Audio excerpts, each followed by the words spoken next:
Hey my lovelies parathas, कैसे हैं आप लोग। आई होप आप सभी अच्छे होंगे, स्वस्थ होंगे और मेरे स्टोरी लाइन को एंजॉय कर रहे होंगे।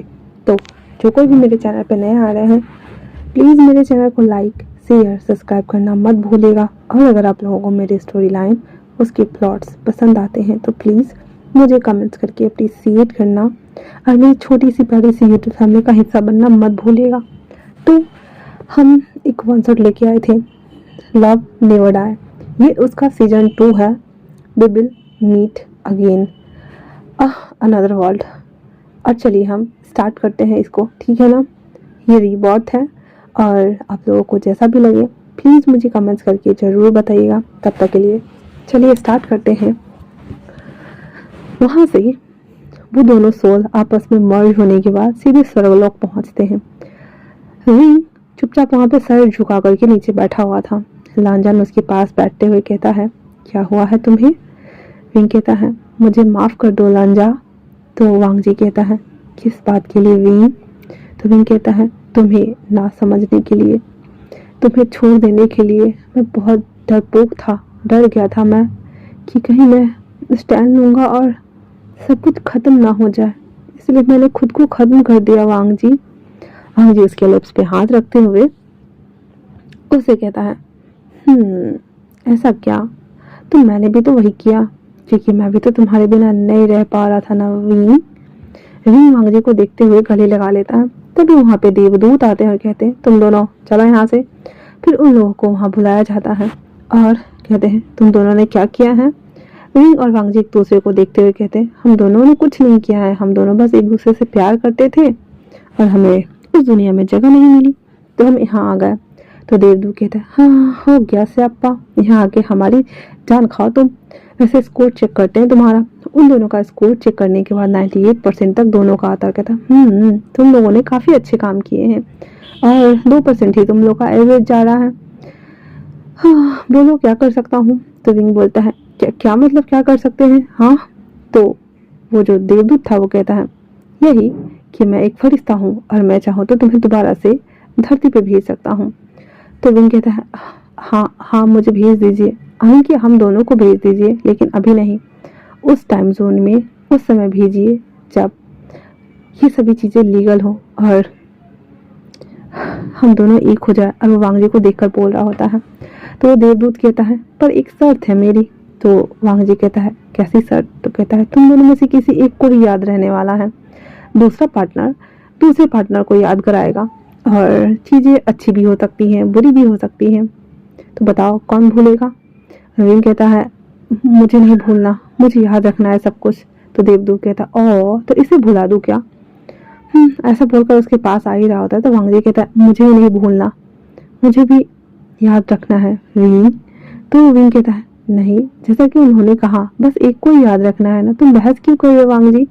जब मैं वहाँ आऊँगा तो मैं तुम्हें बताऊँगा ना। तो वांग जी कहता है, नहीं तुम बुद्धू हो, तुम हमेशा उल्टा और गड़बड़ी करते हो, इसलिए मुझे याद रखना है ना कि तुम्हें। ऐसे वो दोनों कर रहे थे और वो जो देवदूत था वो कहता, पहले तुम दोनों फैसला कर लो फिर बताना मुझे। इतना बोलकर चुटकी बजाता और कहता है, तथास्तु। वो वहाँ से चला जाता और कहता है, हाँ जब सही समय आएगा तो तुम लोग खुद ही चले जाओगे यहाँ से, तब तक एंजॉय करो। इतना बोल करके वो देवदूत वहाँ से गायब हो गया था। अब पूरे 50 साल बाद वापस से उन दोनों का जन्म चाइना के बीजिंग शहर में होता है और आज विंग का 25वां बर्थडे था। विंग जो कि सोया हुआ था वो एक छाया दिखता है, किस तरह से उसे बोलता है, विंग मैं तुम्हारे पास आ रहा हूँ, मुझे तुम्हारे बिना नहीं रहना है विंग। और इतना बोलते हुए उस कब्रगाह के बगल में वो लेट जाता है। इतना देखते ही विंग धड़फड़ा के उठ जाता है और अपने आप को देखता है। मॉर्निंग के 6 बज रहे थे और वो पसीने से तरबतर था और कहता है, कौन हो तुम और क्या हो।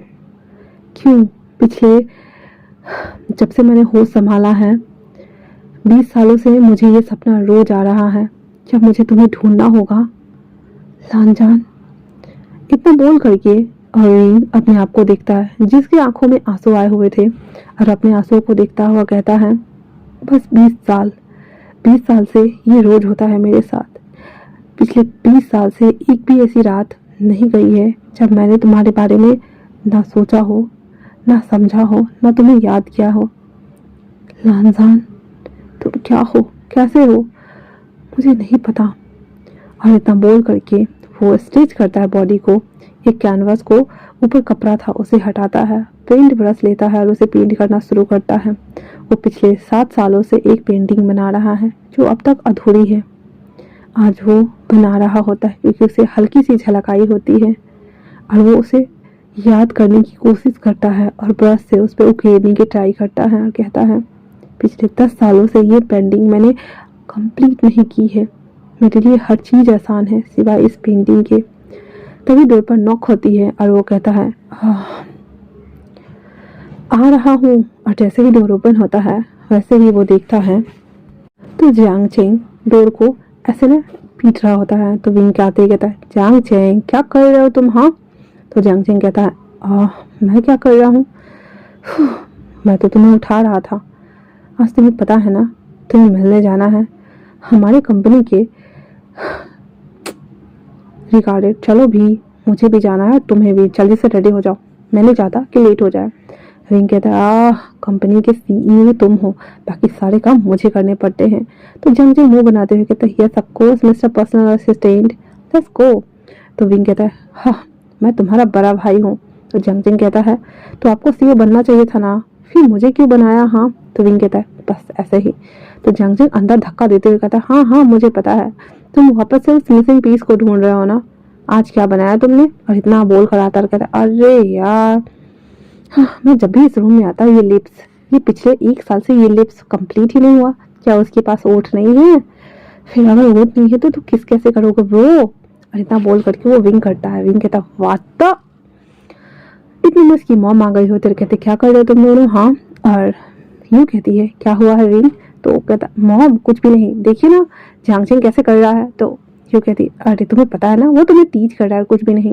तो झांगचिंग कहता, आह मॉम, ये इतना ज्यादा हैंडसम है, मुझे इसका भाई बनना था। मेरा मन कर रहा है मैं इससे शादी कर लूं, इसको कच्चा खा जाओ। विंग आंख दिखाते हुए कहता है, सोचना भी मत, मैं किसी और को लाइक करता हूँ। तो उसकी मॉम कहती है, हाँ हाँ मुझे पता है, पिछले 20 सालों से तुम यही कहते आ रहे हो कि मुझे अपनी सोलमेट को ढूंढना है, सोल बॉन्ड को ढूंढना है, सोल कनेक्शन को ढूंढना है। और आज तक ये पिक्चर, ये पेंटिंग पूरी नहीं हुई तुम्हारी। आज देखे क्या बनाया तुमने। और वो देखता है, कहता है, ये पेंटिंग कब पूरा होगा विंग? विंग कहता, मॉम मुझे भी नहीं पता, मुझे बस हल्की हल्की चीजें याद आती है और मैं उसे याद करने का ट्राई करता हूँ, फिर मैं भूल जाता हूँ। तो उसकी मॉम कहती है, ठीक है तुम दोनों रेडी हो जाओ, तुम दोनों को जाना भी तो है। इतना बोल करके वो लोग कॉफी वहां रख देती है और उसकी मॉम चली जाती है। विंग उस कॉफी को उठाता है और उस पेंटिंग को देखते हुए कहता है, आज मैं 25 साल का हो गया हूँ, क्या तुम आज मुझे मिलने वाले हो? इतना बोल करके वो कहता है जियांग चेंग को लात मारते हुए, चलो निकलो यहाँ से, मुझे रेडी होना है। तो जियांग चेंग कहता, हाँ डुग्गू सहलाते हुए, कैसा भाई है मेरा, मेरी परवाह ही नहीं है। एक दिन देख लेना, अगर वो ना मिला ना तो मैं तुम्हारी जगह उस मिसिंग पीस से तुम्हें से शादी कर लूंगा मैं। विंग कहता है, सपने में, हाँ। और इतना बोल करके उसको अपने रूम से बाहर निकालता है और वॉशरूम चला जाता है। वो नहा रहा होता है और अभी वो सपने के बारे में देख रहा होता है, जहाँ पे लानजान पलट करके उसकी ओर जैसे ही मुड़ता है, विंग उसे देखने ही वाला होता है कि उसकी नींद खुल जाती है एज यूजुअली। फिर वो रेडी होकर के बाहर आता है। उसने एक फ्लोर पैंट पहना हुआ था, शर्ट पहना हुआ था, उसके ऊपर से एक ओवर कोट डाला हुआ था और उसने चश्मा वेयर किया हुआ था, स्पेक्स लगा हुआ था, जो कि वो बहुत ज़्यादा कूल और टैसिंग लग रहा होता है। वो नीचे आता है, उसके हाथ में फ़ोन चार्जर था, फ़ोन था, कुछ उसका वॉलेट था और नैपकिन्स थे और एक फाइल था, कुछ ब्लूप्रिंट्स के पेपर थे। वो सभी को वो लेकर के डाइनिंग एरिया पे आके बैठता है। तो फेमियांग कहते हैं, पापा तुमने सभी चीज़ों को कलेक्ट कर लिया है ना अच्छे से, ब्लूप्रिंट वगैरह सभी तैयार है ना? तो वो कहता है, यस डैड, सभी चीज़ें अच्छी हैं, परफेक्ट है, बस हमें वहाँ जाकर के डील करनी है और बताना है उन्हें, अपने डिजाइन दिखाने हैं, ताकि हम उनकी कंपनी के साथ कोलैब कर सके या फिर इन फ्यूचर मर्ज कर सके, यही ना? तो फेमियांग कहते, अगर हम लैंस के साथ काम करते हैं तो हमें बहुत बेनिफिशियल होने वाला है। विंग कहता है, लैंस? तो फेमियांग कहते, हाँ क्या हुआ तुम्हें? तो कहता, हाँ कुछ नहीं डैड, कुछ भी नहीं। और इतना बोल करके वो खाना खाने लगता है और कहता है, लैंस, लानवांग जी, लानजा, लानवांग जी नहीं लानजा। कहता, उसका नाम भी तो लानजान है ना, क्या वो लैंस था? और वो कुछ सोच रहा होता है। और उसके बाद खा चुकने के बाद जियांग चेंग और विंग दोनों वहाँ से निकलते हैं और दोनों बातें कर रहे होते हैं। उन दोनों बात करते हुए कहता है विंग, मैं टेंपल जाना चाहता हूँ, क्या तुम चलोगे? तो जियांग चेंग कहता है पहले हम डील क्रैक कर ले, क्योंकि आज तुम्हारा बर्थडे भी है और क्या पता तुम्हारा वो मिसिंग पीस, वो तुम्हारा सोलमेट आज तुम्हें मिल जाए। तो वो कहता है ऐसा कुछ नहीं होने वाला है, चलो भी। और इतना बोल करके वो दोनों बुद्ध टेम्पल आते हैं।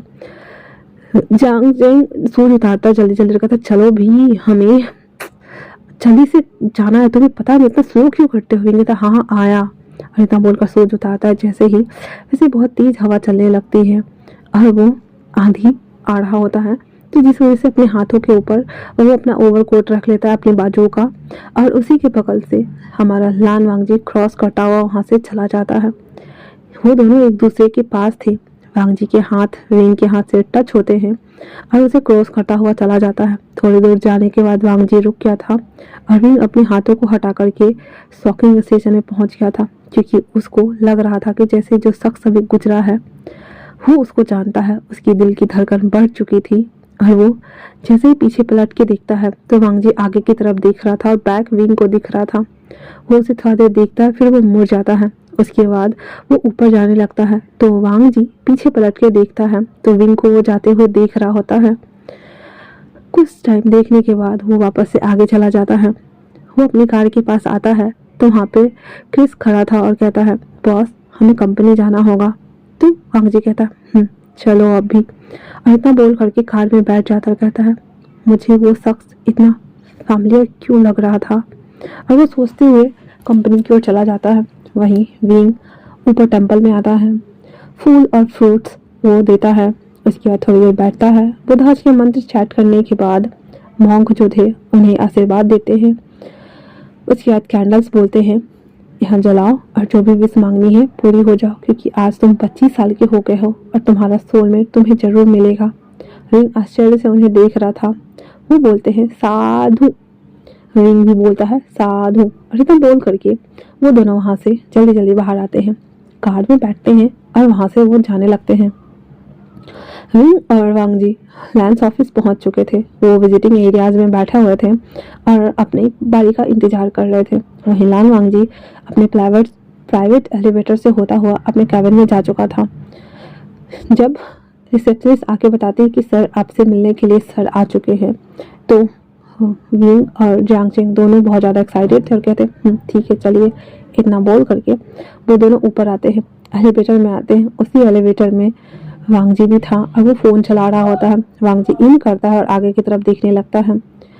विंग की दिल की धड़कन बढ़ी हुई थी। उसे नहीं समझ में आ रहा था कि उसकी दिल की धड़कन आखिरकार बढ़ी हुई क्यों है। और वांगजी भी अचानक से फ़ोन चलाते चलाते रुक जाता है और वो पहले आसपास देखता है जहाँ पे जियांग चेंग और विंग था, साथ में वांगजी और क्रिस थे, एक दो एम्प्लॉय और थे। और वो समझ नहीं पा रहा था कि किसकी वजह से उसकी हार्ट बीट बढ़ रही है, क्योंकि वांगजी की हार्ट बीट भी बढ़ चुकी थी। फिर वो फ़ोन को अंदर करता है और चुपचाप से स्टेट पोजीशन में खड़ा हो जाता है। एलिवेटर खुलता है और सभी लोग बाहर आ जाते हैं। विंग को जाते हुए वापस से वांगजी देखता है और कहता है क्या मैं इससे मिल चुका हूँ?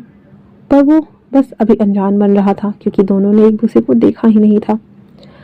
जियांग चेंग और विंग दोनों से कैबिन में आते हैं जहाँ पे सी चैन काम कर रहे होते हैं और वो अपना काम कर ही रहे होते हैं। तभी उसका सेक्रेटरी आकर के उसे अंदर ले जाता है और जो कि हमारा हान होता है। हान कहते सर दिस वे। इतना बोल करके वो उन दोनों को अंदर लाते हैं। सी चैन उठते हैं, उन दोनों को ग्रीट करते हैं। उसके बाद वो बैठ जाता है। सी चैन जियांग चेंग को देखता है तो बस देखता ही रह जाता है और कहता है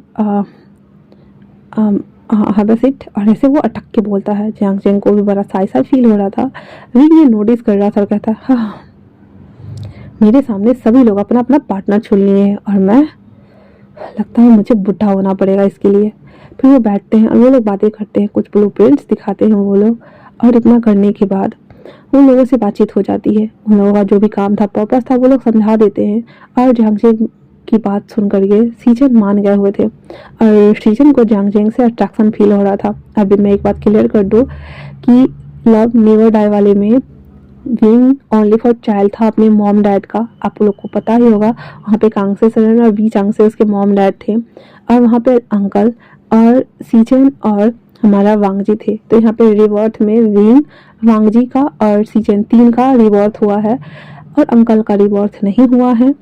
और यहाँ पे विंग की mom dad Jiang Cheng sorry मतलब मैडम यू जियांग फेमिया और उसका भाई बनियाली और जियांग चेंग है, और वहीं वांगजी और सीचन के मॉम डैड है चेंगो जोन चाओलिंग। समझे? तो कोई कन्फ्यूजन नहीं इसमें, मैंने अंकल को मार डाला उसमें मैंने इस खड़ीस अंकल को, ये कहीं एग्जिस्ट ही नहीं करेगा। करेगा भी तो मैं इसका केमियो डालूंगी छोटा सा, कहीं पे भी घुसा दूंगी। चलो हम आगे बढ़ते हैं। उसके बाद जियांग चेंग एकदम लड़खड़ाती हुई वॉइस में सीचन से कहता है, मिस्टर लैन, आज मेरे भाई विंग का विंग का बर्थडे है, जियांग विंग का, तो आप आना चाहेंगे? लैन सीचन जो कि अट्रैक्ट फील कर रहा था जियांग चेंग से, तो वो कहता है ऑफ कोर्स मैं ज़रूर आऊँगा। तो जियांग चेंग अटकते हुए कहता है, मुझे जहाँ तक पता है कि आपके भाई भी हैं, तो आप अपने मॉम डैड और अपने भाई को ज़रूर लेके आएंगे ना? तो पीछे से आवाज़ आती है, ऑफ कोर्स हम ज़रूर आएंगे। और वहाँ पे लैन सीचन के डैड चेंगोजिन आए हुए थे, तो वो आते ही तो फिर विंग और जियांग चेंग और सीचन तीनों वो करते हैं। चेंगोजिन आते हुए कहते हैं विंग को, कैसे हो विंग, बहुत दिनों बाद दिख रहे हो। तो विंग उसके पास जाते हुए कहता, सर आप, मुझे पता नहीं था कि हम फिर से मिलेंगे, मैं तो आपका नाम भूल गया था, मेरे पास कार्ड होते हुए भी मैं पहचान ही नहीं पाया कि मैं यहाँ पे आऊँगा। तो चेंगोजिन कहते, कोई ना, वैसे तुम सबसे ब्रिलियंट स्टूडेंट थे। और यहाँ पे चेंगोजिन कभी कभी कॉलेज में जाकर के लेक्चर देकर आते थे, जिसमें विंग था जिसने अटेंड किया हुआ था, इसीलिए वो लोग एक दूसरे को जानते हैं। लैन सीचन और जियांग चेंग वो दोनों इन दोनों को मुंह फाड़े हाँ करके देख रहे होते हैं। तो उसके डैड कहते हैं, अरे कोई ना, बैठो बैठो।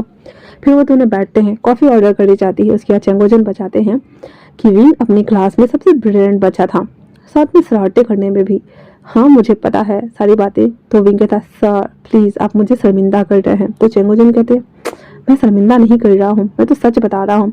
तुम इतने प्रिटेस्ट, कूल और हैंडसम हो कि क्या ही कहने, ऊपर से इतने वेल एजुकेटेड भी। तुम्हें पता है मैं जितने लेक्चर्स दिया करता था, ये हर बात को अच्छे से नोट डाउन करता था, जैसे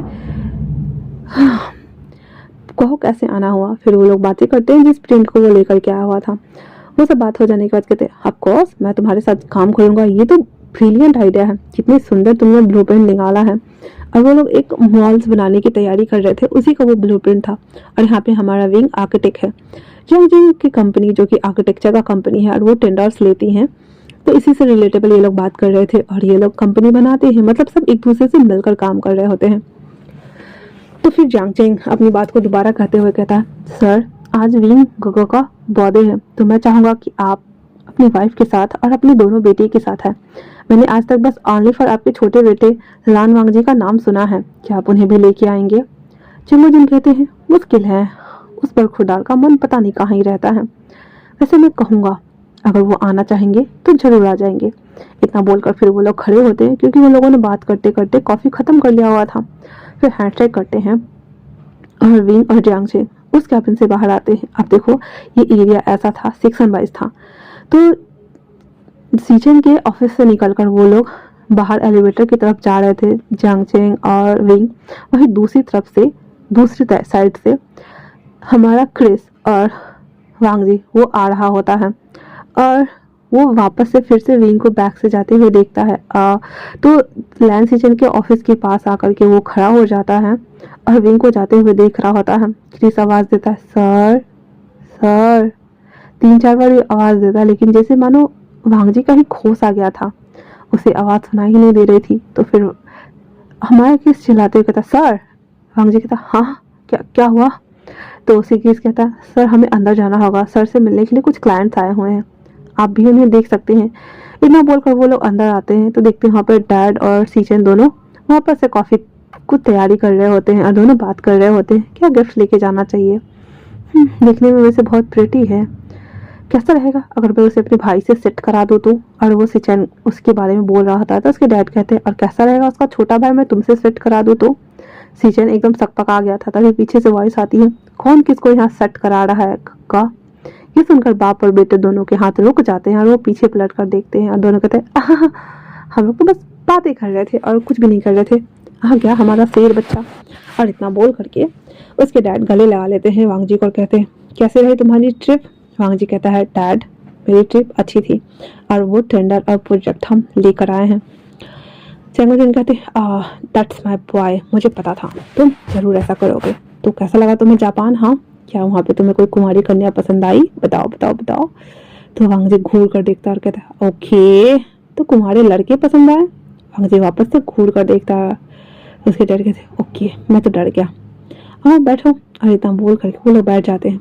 फिर सीजन बताते हैं, अभी हमें जहाँ कॉर्पोरेशन से उसका सीईओ आया था मिलने के लिए और हम लोग जो नए प्रोजेक्ट की तैयारी कर रहे हैं ना, तो उसी का वो ब्लूप्रिंट लाया था। वो ब्लूप्रिंट दिखाता है। मुझे वो ब्लूप्रिंट बहुत अच्छा लग रहा था। सीजन कहते, तुमने मिस कर दिया, अभी अभी जस्ट वो बाहर गए हैं। तो वांग जी कहता, कोई नहीं। तो सीजन कहते, वैसे तुम मिल सकते हो, आज रात उनका बर्थडे है। तो वांग जी कहता है, पर मुझे किसी पौधे में नहीं जाना काका। सीजन कहते हैं, ठीक है, वैसे विंग बहुत ही काइंड हार्टेड पर्सन है। वांग जी के कान में जैसे ही विंग शब्द जाता है वो कहता है, क्या क्या कहा आपने?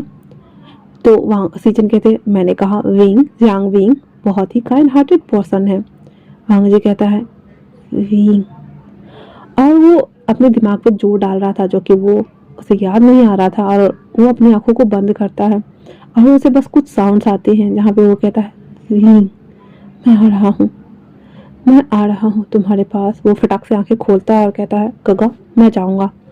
सीजन और उसके डैड जो कि कॉफी का सिप मुंह में लेने वाले थे वो सीधे थू ऐसे कर देते और कहते, क्या? वांग जी अपने कपड़ों के ऊपर कॉफी साफ करते हुए कहता है, डैड। तो चेंगोजन कहते, सॉरी सॉरी सॉरी, और फिर टिश्यू नीली करके उसके कपड़े के ऊपर से कॉफी को साफ करते हुए कहते हैं, मुझे लगा नहीं था कि तुम जाओगे। हाँ वैसे जा रहे हो तो हम गिफ्ट क्या दें?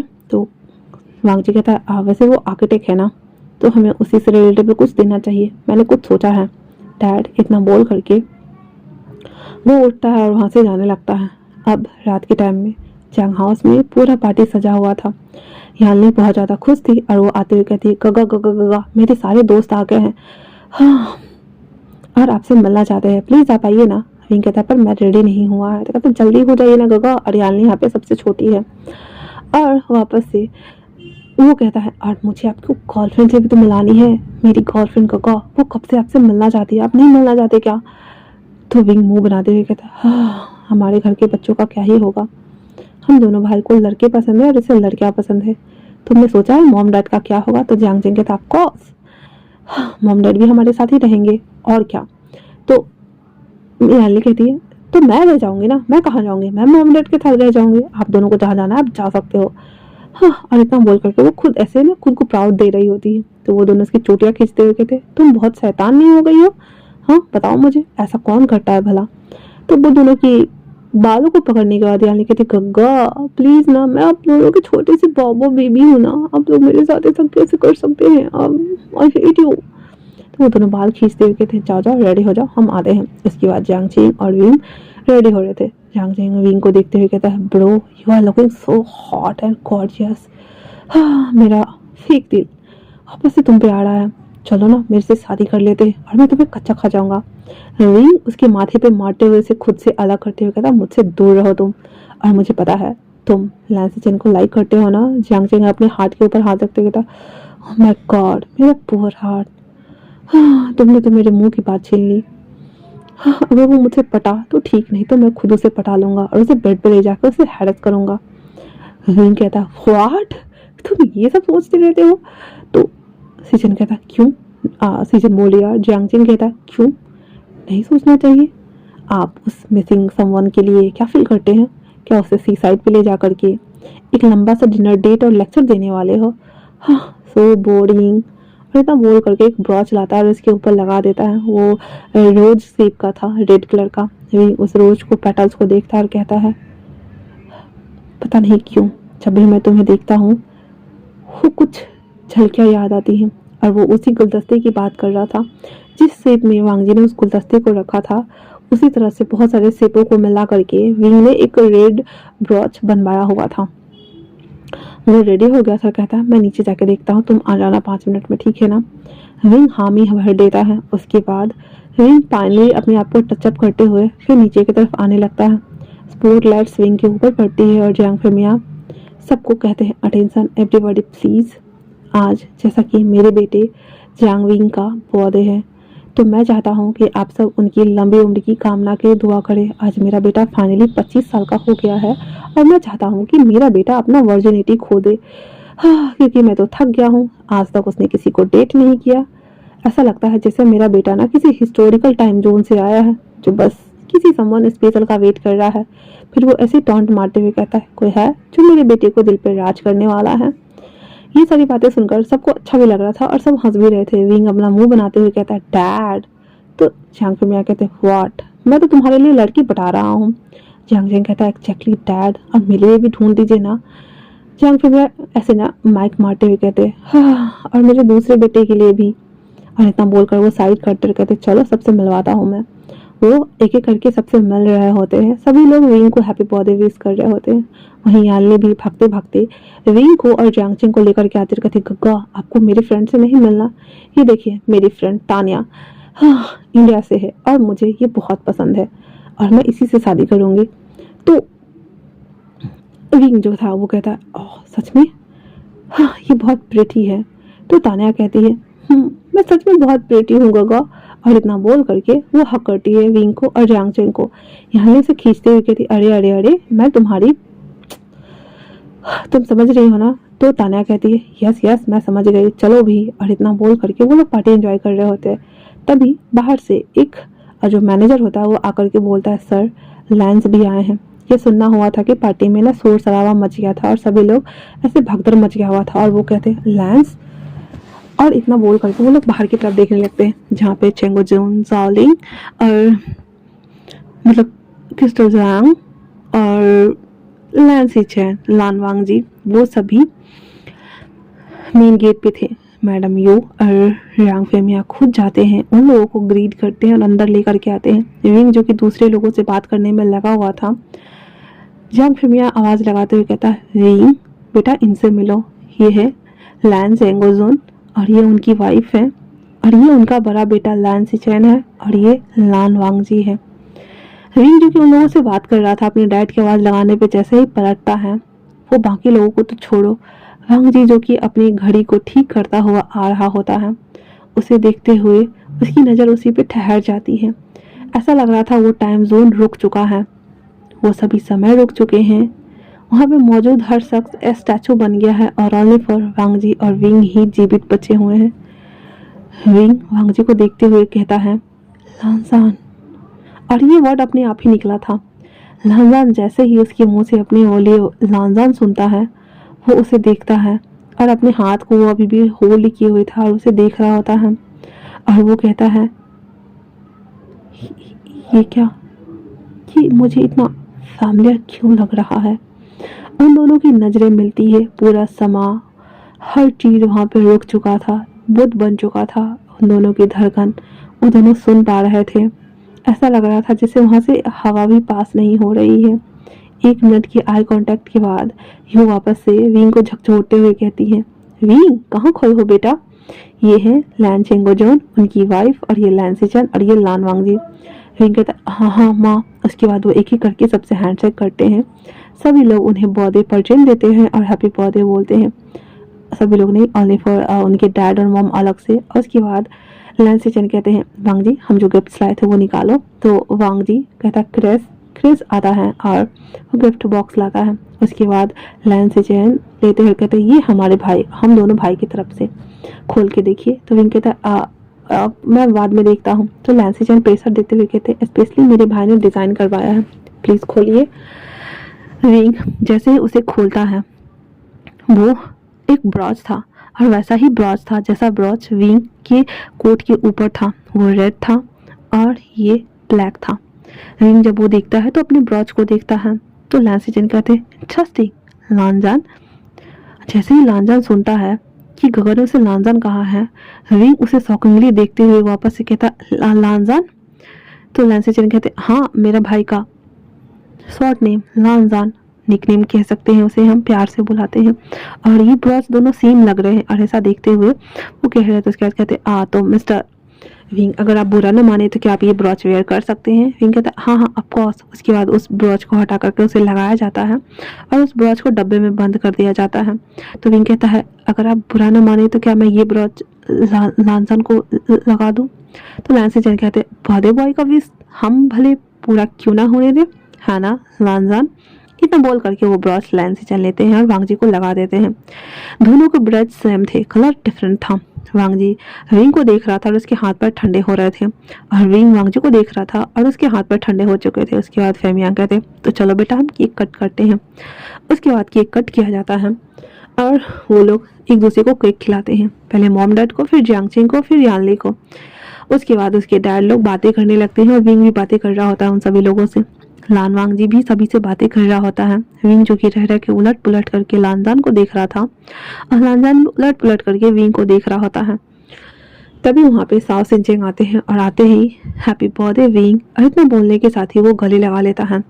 विंग उसे हैप्पी बर्थडे के बाद थैंक यू बोलता है और कहता है थैंक यू सिंचेंग। जब लानजान वांग जी इन दोनों को इस तरह से हक करते हुए देखता है, पता नहीं क्यों उसे बिल्कुल भी अच्छा नहीं लग रहा होता है और वो उसे घूर कर देखता है। उसके हाथों की मुठ्ठियां टाइट थी। तो लैंसी चैन नोटिस करते हुए कहते हैं तुम्हें गुस्सा क्यों आ रहा है वांग जी? वांग जी कहता है आई डोंट नो गगा, पर मुझे अजीब लग रहा है, मुझे सफोकेशन हो रहा है। और इतना बोल करके वो लॉन एरिया की तरफ चला जाता है। वहीं अंदर में जियांगचिंग और लैंसी चैन दोनों एक दूसरे से बात करने में लगे हुए थे। विंग साओ सिंचेंग से बात करने के बाद उसे भी छोड़ देता है और वो लोग बातें कर रहे होते हैं।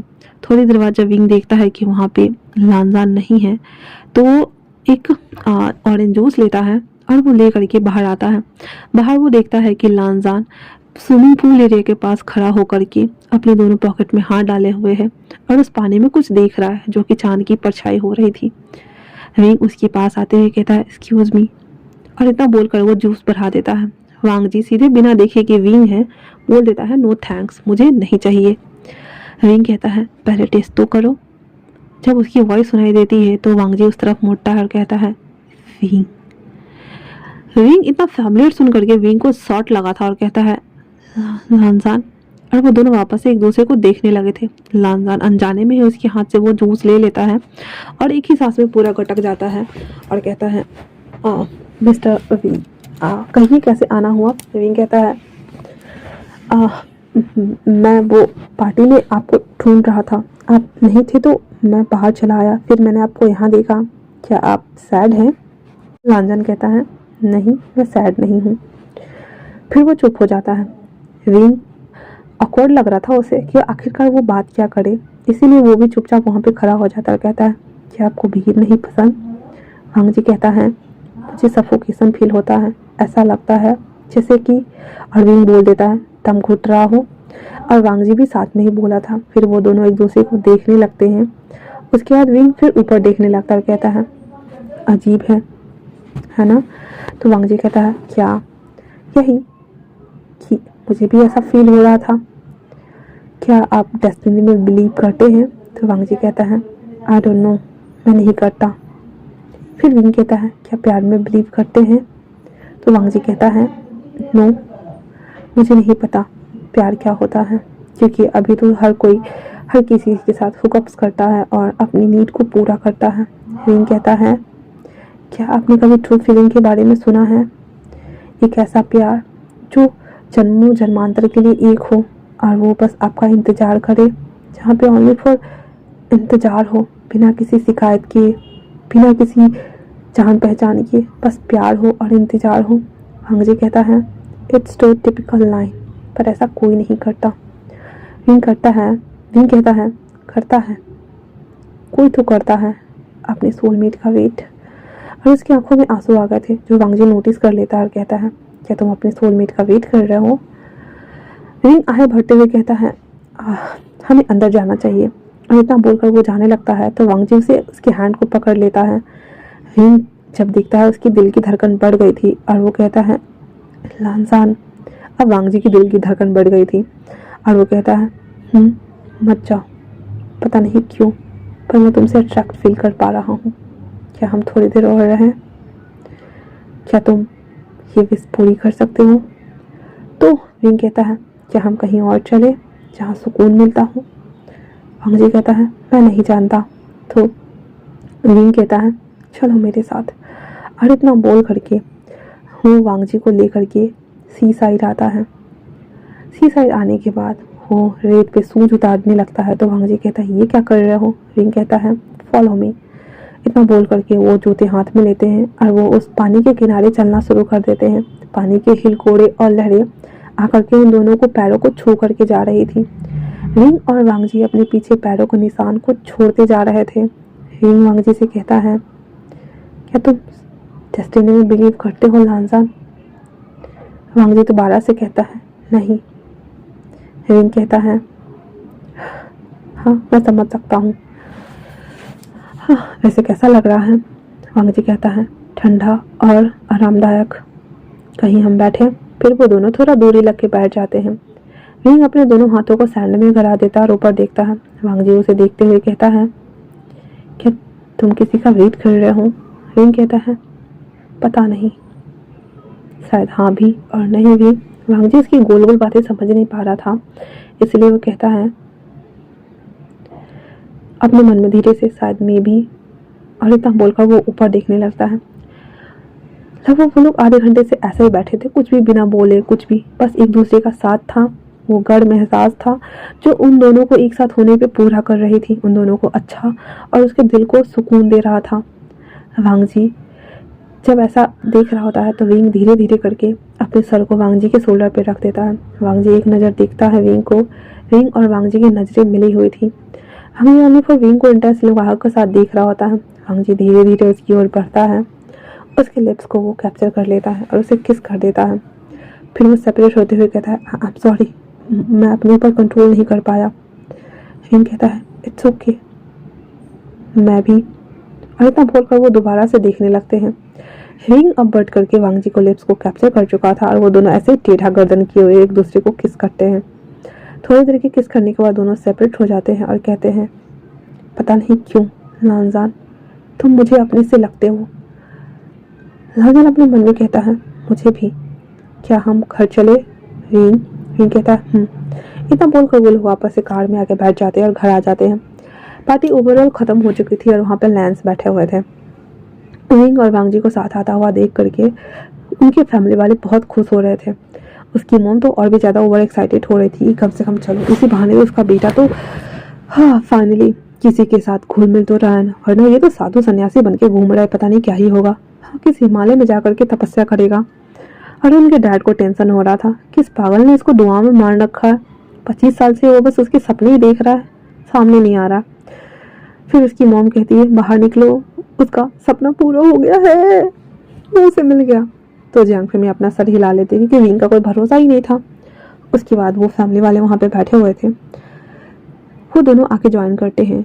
तो चेंगोजुन कहते हैं तुम्हारे लिए एक सरप्राइज है लानवांग जी। लानवांग जी कहता है व्हाट। तो कहता है हमने शादी तय किया है। विंग और वांग जी दोनों एक साथ चिल्लाते वो व्हाट। तो उसकी मॉम कहती है हमने सीचेन और जियांगचन की शादी फिक्स कर दी है, क्या तुम दोनों भी शादी करना चाहोगे। विंग और वांग जी दोनों एक दूसरे को देखते हुए विंग खड़ा हो जाता, कहता नहीं नहीं नहीं नहीं मैं शादी नहीं करना चाहता। वांग जी को एक पल के लिए लगा कि उन दोनों के बीच किस हुआ, इस वजह से शायद विंग उससे शादी करना चाहता होगा, लेकिन वो जब उसे ऐसे डिनाई करता है तो वांग जी को बुरा लगता है और वो गुस्से के मारे वहाँ से खड़ा होता है और बिना कुछ बोले वहाँ से निकल जाता है।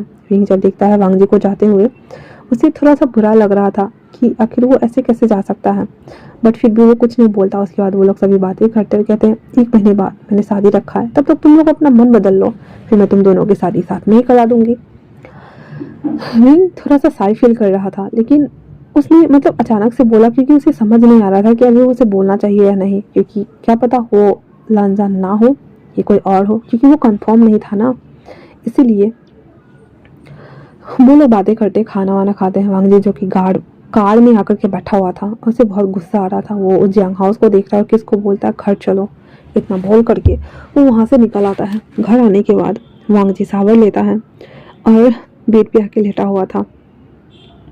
हालांकि वांग जी को भी रात में नींद नहीं आती थी, उससे इंसोमिया का प्रॉब्लम था और वो रात को जग जाया करता था, मुश्किल से 1 या 1.5 घंटे सोता था। लेकिन वो विंग के बारे में सोचते सोचते कब सो गया उसे पता ही नहीं चला। वहीं दूसरी तरफ उन लोगों के जाने के बाद भी विंग के साथ भी कुछ ऐसा ही हुआ था। और वो आज पहली बार था 25 साल में जब उसे वो सपना नहीं आया था जहाँ पे उसे वांगजी नहीं दिख रहा था, बल्कि ये दिख रहा था कि दो लोग बहुत बड़ी लाइट है और जा रहे होते हैं। पीछे पलट कर कहते हैं, हम दोनों हमेशा खुश रहेंगे लानजान, हम वापस आएंगे और जरूर मिलेंगे। और वो बोल कर जा रहा होता है। विंग वापस से धड़पड़ा कर उठता और कहता है, ये क्या था? और इतना बोल करके और वो जल्दी से भागता है नीचे, जो कि 7:30 बज रहा था और उसे काम करने के लिए वापस से जाना ही था। इतना बोल करके और वो रेडी हो करके डाइनिंग एरिया में आता है, जहाँ पे हमारा जियांग चिंग अपना सर पकड़ के बैठा हुआ था और कहता है, मेरा ये सर, मेरा हैंगओवर उतर नहीं रहा है, मुझे नहीं जाना ऑफिस। विंग तुम चले जाओ ना। कहता है, हाँ ठीक है, वैसे भी मैं लैंस कॉर्पोरेशन जा रहा हूँ कुछ चीज़ें के बारे में डिस्कस करने के लिए। इतना बोल करके वो वहाँ से नाश्ता करके सीधे लैंड कॉर्पोरेशन आता है। वो बाहर आकर के वेट कर रहा होता है, तभी सभी लोग बोलते हैं कि यहाँ पे लान वांगजी आने वाले हैं। तो विंग जो कि अंदर जाने वाला होता है तो वो एक साइड जाकर के खड़ा हो जाता है और जहाँ पर देखता है कि एक कार जो कि आके रुकती है और बहुत सारे बॉडीगार्ड दौड़ के जाते हैं और डोर को ओपन करते हैं। उस डोर से जब विंग वांगजी को उतरते हुए देखता है तो अपने ऊपर स्पेक्स चढ़ा करके दूसरी साइड जाकर खड़ा हो जाता है और इधर उधर देखने लगता है।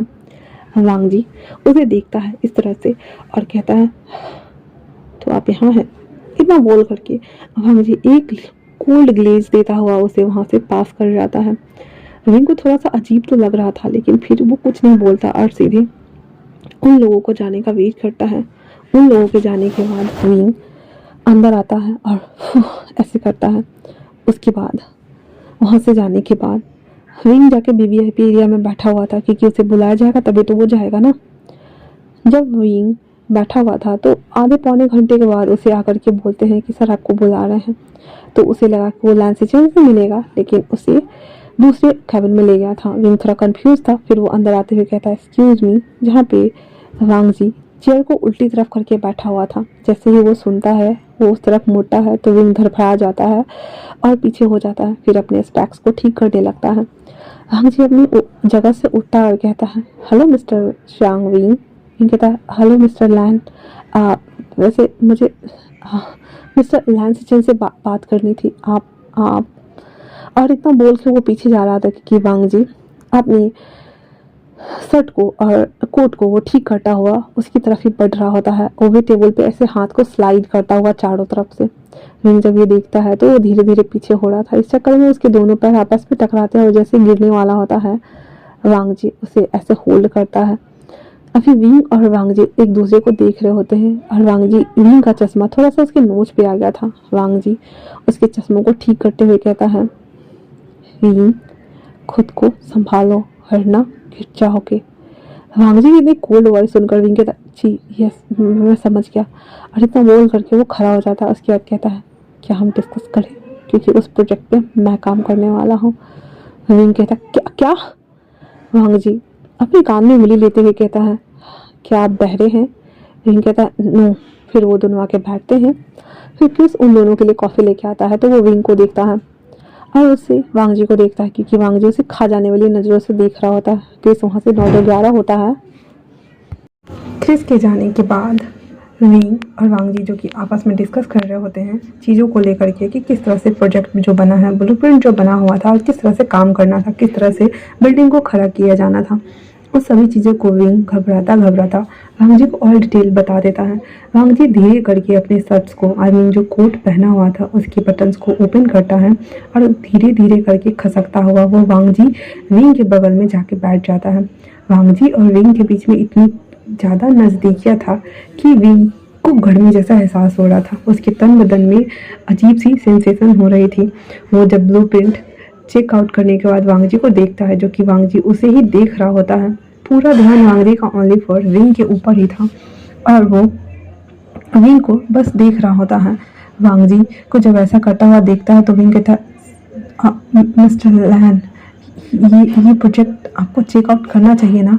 वांगजी कहता है, मैं वही प्रोजेक्ट देख रहा हूँ। विंग, वांगजी के मुंह से जब भी उसके लिए विंग वर्ड निकलता था, विंग को अलग सा एहसास होता था और वो उसमें खो जाता था। वो कहता, हाँ ठीक है। और उसके बाद वो सर नीचे कर लेता है। फिर वो वांगजी को बोलना शुरू कर देता है। सब कुछ खत्म होने के बाद कहता है, ऑल डन मिस्टर लैन, इतना बोलकर वो खड़ा हो जाता है। तो वांग जी भी खड़ा हो जाता है, अपने कोट को ठीक कर लेता है। उसके बाद कहता है हाँ ठीक है, तो फिर हम कल साइड पे मिलते हैं। तो इतना बोलकर हैंड्स को आगे कर देता है। वांग जी उससे हैंड्स करता है और जैसे ही विंग जाने वाला होता है, वांग जी अभी भी विंग के हैंड्स को पकड़ा हुआ था और छोड़ नहीं रहा होता है। विंग इशारा करते हुए कहता है मिस्टर लैन माय हैंड। तो वांग जी कहता ओह हाँ, फिर वो करके हाथ छोड़ देता है। विंग जैसे पलटने वाला होता है कि उसका पैर उलझता है और वो वांग जी के टाई को पकड़ते हुए सीधे सोफा और टेबल के बीचों बीच गिर जाता है। धड़ाम। वांग जी विंग के ऊपर था और वो दोनों के लिप्स आपस में मैच हो गए थे। एक बार पहले भी उन दोनों ने सी साइड पे किस किया हुआ था और अभी वो दोनों उसी पोजीशन में थे। विंग के सर के नीचे वांग जी ने हाथ डाल दिया हुआ था ताकि उसके सर को चोट ना लगे और वांग जी और वो दोनों एक दूसरे को आंखों ब्लिंक करते हुए देख रहे होते हैं। वांग जी जब नहीं हटता है तो विंग उसे धक्का दे रहा होता है, लेकिन विंग कि वो नाकाम कोशिश हो जाती है क्योंकि वांग जी उसके लिप्स को कैप्चर कर लेता है एंड देन उसे सब करना शुरू कर देता है। थोड़ा देर करने के बाद विंग पहले तो मशक्कत कर रहा था, लेकिन वांग जी जब ये कर रहा होता है तो विंग उसको ढीला छोड़ देता है और वांग जी उसे पैशनेटली किस करता है, बस 2 मिनट के लिए, ज़्यादा नहीं। फिर वो धड़पड़ा के उठ जाता है। विंग बहुत ज़्यादा शाय फील कर रहा था, इसीलिए वो वहाँ से फटाक से फाइल लेकर के चला जाता है। इस चक्कर में वो जो पेन ड्राइव लाया हुआ था वो वहीं रह जाता है। वो आवाज़ लगाता इससे पहले ही विंग वहाँ से निकल चुका था। वो पेन ड्राइव को देखता है, उस पे ना स्टार शेप बना हुआ था जो कि थोड़ा अजीब टाइप का था और उस पर लिखा हुआ था लंगजान। वांग जी जब उसे पढ़ता है तो कहता है इसमें मेरा नाम क्यों लिखा हुआ है इस पे। और फिर वो जाते हुए विंग को देख रहा होता है। विंग जो कि जल्दी जल्दी से बाहर आता है और अपने मुंह को ना ऐसे साफ करते हुए आ रहा था और टैक्सी बुक करके और उसमें बैठ जाता है और सोच रहा होता है ये अभी मैंने क्या किया, क्या सच में नहीं, मतलब हम दोनों और उसका सर ना बहुत ज़्यादा दर्द हो रहा होता है और वो सोचना नहीं चाह रहा होता है कि आखिरकार सच में ऐसा हो सकता है क्या कि वो दोनों के बीच में कोई कनेक्शन हो। तभी वो क्रॉस कर रहा होता है तो देखता है कि लैन सिचेन जियांग चेंग के साथ बैठ करके एक कॉफ़ी शॉप के अंदर बात कर रहे होते हैं। तो विंग कहता है जियांग चेंग, जब मैंने कहा था साथ आने के लिए जब तुम्हें तो नींद आ रही थी, सर फट रहा था और अभी यहाँ पे हैंग आउट कर रहे हो तुम, घर पे मिलो फिर बताता हूँ। इतना बोल करके विंग ऑफिस आ जाता है और वो अपना काम करना स्टार्ट कर देता है। वो काम कर तो रहा था लेकिन रह रह करके उसके दिमाग में ओनली फॉर वही बातें और वही किसिंग सीन्स चल रहे होते, जिस वजह से वो कॉन्सेंट्रेट नहीं कर पा रहा होता है। वहीं दूसरी तरफ वांग जी उठ के बैठ गया था और अपने लिप्स को टच कर रहा था बार बार। चेहरे पे स्माइल थी और उसे अच्छा लग रहा था। उसकी बॉडी में कुछ बम्स आ रहे थे और वो बहुत ज़्यादा हैप्पी फील कर रहा था और कहता है हाँ, मुझे ऐसा क्यों लग रहा है कि मुझे कुबेर का खजाना मिल गया है जो मुझे बहुत जल्दी हैप्पीनेस देने वाला है। इतना बोलकर अपने सीट पे आके बैठ जाता है और उस पेन ड्राइव को अपने पास रख लेता है वो। उसके बाद ऐसे करके ना 6-7 दिन बीत गए थे और विंग अभी तक ना ऑफिस आया हुआ नहीं था। वांग जी की बेचैनी बढ़ रही थी क्योंकि उसके पास कोई बहाना था नहीं कि वो विंग को बुलाए, इसीलिए वो अपने सेक्रेटरी हान को बुलाते हुए कहता है क्या तुम बोलोगे कि हमारा काम जल्दी से करे, क्रिस नाम था नया शायद जो भी। तो वो कहता यस बॉस। इतना बोल करके वो मॉल का जो प्रोजेक्ट था ना उसे जल्दी जल्दी से काम कराना शुरू करवा देता है वो, ताकि किसी तरह से विंग उसके पास आ सके। ये सोचते हुए ताकि अगर साइट पे जाएगा मिलेगा तो उसे तो आना ही पड़ेगा क्योंकि ब्लूप्रिंट तो वो बना रहा था। इसी वजह से तो आज पूरे बोर्ड मीटिंग होने वाली थी उसी से रिगार्डेड, जिसमें जियांग चेंग को और विंग को भी बुलाया गया था। क्योंकि मीटिंग होती तो काम का समापन समारोह शुरू होता। विंग और जियांग चेंग दोनों आए हुए थे। उस रूम में सीचेन और वांग जी भी बैठे हुए थे। वो लोग बिल्डिंग के डिजाइन को देख रहे होते हैं, किस तरह से बनना था, किस तरह से प्रोजेक्ट को रीओपन करना था और क्या क्या काम लगने वाले थे। वो सभी थिंग्स का बजट बना रहे थे और वो लोग उस पर डिस्कस कर रहे थे। ऐसे अब करते हुए लगभग 4 घंटा बीत चुका था और विंग को ना भूख लग रही थी और उसे थोड़ा अजीब भी लग रहा होता है। उसके सर में दर्द हो रहा था, फिर भी वो काम कर रहा होता है। वो सब हो जाने के बाद जब मीटिंग ओवर होती है तो विंग बहुत ज़्यादा एग्जॉस्ट हो चुका था और जैसे ही खड़े होने को होता है वो धड़फड़ा के गिर जाता है, जिस वजह से उसके वो गिरने वाला होता है। तो वांग जी उसे संभाल लेता है, फिर उसे अपनी कैबिन में लेकर आता है। जियांग चेंग और सीचन भी परेशान हो गया हुआ था, फिर भी वांग जी कहता है गगा मैं इसे संभाल लूँगा, प्लीज़ आप। तो इतना सुनना हुआ था कि सीचन समझ गए थे कि वांग जी को थोड़ा सा प्राइवेसी चाहिए। फिर वो किसको बोलता है, डॉक्टर को बुलाओ। डॉक्टर आता है और वो प्राइवेट एलिवेटर से होते हुए विंग को चेक करता है, जहाँ पे उन लोगों को बताया जाता है कि इनकी बीपी लो हुई है और कोई घबराने वाली बात नहीं है, शायद से ये भूखे हैं या शायद से इनके बॉडी में ग्लूकोज की कमी हो गया है। ये सब बोल करके डॉक्टर चला जाता है। उसके जाने के बाद वो क्रिस को बोलता है कि जाओ इसके लिए खाना लेकर के आओ। क्रिस भी वहाँ से सर हिलाते हुए चला जाता है और खाना दे देता है, खाना लेकर के आता है। आने के बाद वो वहाँ रख देता है और उन दोनों को देखता है वो वहाँ से निकल जाता है। उसके चेहरे पे स्माइल थी, क्योंकि पहली बार था जब वांग जी अपने कूल बिहेवियर को छोड़ करके किसी की केयर कर रहा था। उसे बड़ा अच्छा लग रहा था ये देख करके, इसीलिए वो वहाँ से निकल जाता है। विंग जो कि थोड़ी देर बाद धीरे धीरे करके होश में आता है, तो वो वांग जी के कैबिन में था। उसे पता है क्योंकि वो तो आया हुआ था। वो उठ के बैठता है तो वांग जी काम कर रहा होता है। उसको काम करता हुआ देख कर विंग के चेहरे पे एकदम स्माइल आ गई होती, क्योंकि वांग जी अभी बिल्कुल परफेक्ट लग रहा होता है, साथ में बहुत ज़्यादा हॉट एंड डैशिंग भी दिख रहा होता है। उसको ऐसा देख करके विंग की दिल की धड़कन बढ़ जाती है और वो अपने शर्ट्स को ऐसे हवा देते हुए कहता है, मैं क्या सोच रहा हूँ। फिर उसके सामने खाना रखा हुआ था। वो सोच रहा था कि वो खाए, क्योंकि उसे सच में बहुत ज़्यादा भूख लगी हुई थी, लेकिन वो वेट कर रहा था वांग जी के आने का। वांग जी जब देखता है कि विंग बैठ गया है तो अपनी फाइल को बंद करके स्पेक्स उतार के उसके पास आते हुए कहता है, विंग उसकी तरफ देखते हुए कहता, हाँ लांजान। वांग जी जब ये सुनता है तो उसको फिर से अजीब सी बेचैनी होती है, उसकी दिल की धड़कन बढ़ जाती है और उन दोनों का फिर से आपस में आई कांटेक्ट होता है। वांग जी उसे देखते हुए कहता है, मुझे ऐसा क्यों लगता है कि मैं तुम्हें जानता हूँ, जैसे कि तुम मेरे हो, सिर्फ मेरे। और वो मन में कह रहा था। फिर वो अपने भ्रम से बाहर आते हुए कहता है, क्या तुम्हें भूख लगी है। कहता है। फिर वो दोनों खाना खाना शुरू करते हैं। वांग जी अपने वाले डब्बे में से भी विंग को दे रहा होता है। विंग इतना ज़्यादा भूखा था कि वो सब खा गया था।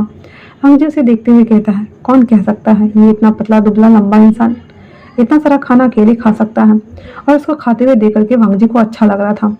वांग जी और विंग का जब खाना हो जाता है तो विंग कहता है, अब मुझे चलना चाहिए। तो वांग जी कहता है, 2 दिन बाद से कंस्ट्रक्शन साइट पे काम शुरू होने वाला है, तो तुम आने वाले हो ना। विंग हाँ में सर हिला देता है। उसके बाद वो जैसे ही जाने वाला होता है, वांग जी फटाक से खड़ा हो जाता है और विंग के हैंड्स को कैप्चर कर लेता है। विंग कहता है, ये क्या कर रहे हो। वांग जी कहता है, लांजान तो बोलो। विंग कहता है, लांजान मेरा हाथ। वांग जी पता नहीं उसे क्यों इतनी अजीब बेचैनी हो रही थी, वो उसको गले लगा लेता है और कहता है, मेरे पास तुम्हारे लिए कुछ है। फिर वो ड्रॉ मतलब अपने कुर्सी के पास जाता है, ड्रॉ ओपन करता है, उसमें एक रेड रोज था। वो वहाँ से निकाल के लाता है और वो मॉर्निंग में खरीदा हुआ था, पता नहीं क्यों, लेकिन वो खरीद लेता था रोज। आज भी वो खरीदा हुआ था। वो उसके पास लाते हुए कहता है, ये तुम्हारे लिए, तुम्हें रोजेस पसंद है ना। रिंग उस रोज को देखता है जो कि मेहरून कलर का था और बहुत खूबसूरत था, फ्रेश था। रिंग उसे इनहेल करते हुए कहता है, पर तुम्हें कैसे पता। वांग जी कहता है, आई डोंट नो। फिर विंग और वांग जी एक साथ बोलते हैं, ऐसा लगता है जैसे हम दोनों एक दूसरे को जानते हैं, है ना। और दोनों same word, same line, same सब कुछ एक साथ बोलता है। फिर विंग और वांग जी अकवर्ड से स्माइल देते हुए कहता है, मुझे नहीं पता। तो वांग जी कहता है, मुझे भी नहीं पता, पर कभी कभी लगता है जैसे कि हम दोनों कुछ तो कनेक्शन फील कर पा रहे हैं। विंग कहता है, मे बी यस या मे बी। और वो नो नहीं बोलना चाहता था क्योंकि उसे भी तो कनेक्शन फील हो रहा था। उसके बाद विंग कहता है, अब मुझे जाना होगा। वांग जी कहता है, हम 2 दिन बाद मिलने वाले हैं ना। विंग कहता है, हाँ लांजान। इतना बोल करके वहाँ से वो जा रहा होता है, लेकिन वांग जी उसके हैंड को नहीं छोड़ रहा होता है। पता नहीं क्यों लांजान नहीं चाहता था कि उसे छोड़कर वो जाए। विंग कहता है, लांजान। लांजान कहता है, हाँ। तो विंग कहता है, मेरा हैंड। फिर वांग जी उसके हैंड को छोड़ देता है और देखते देखते विंग उस कैबिन से बाहर हो जाता है।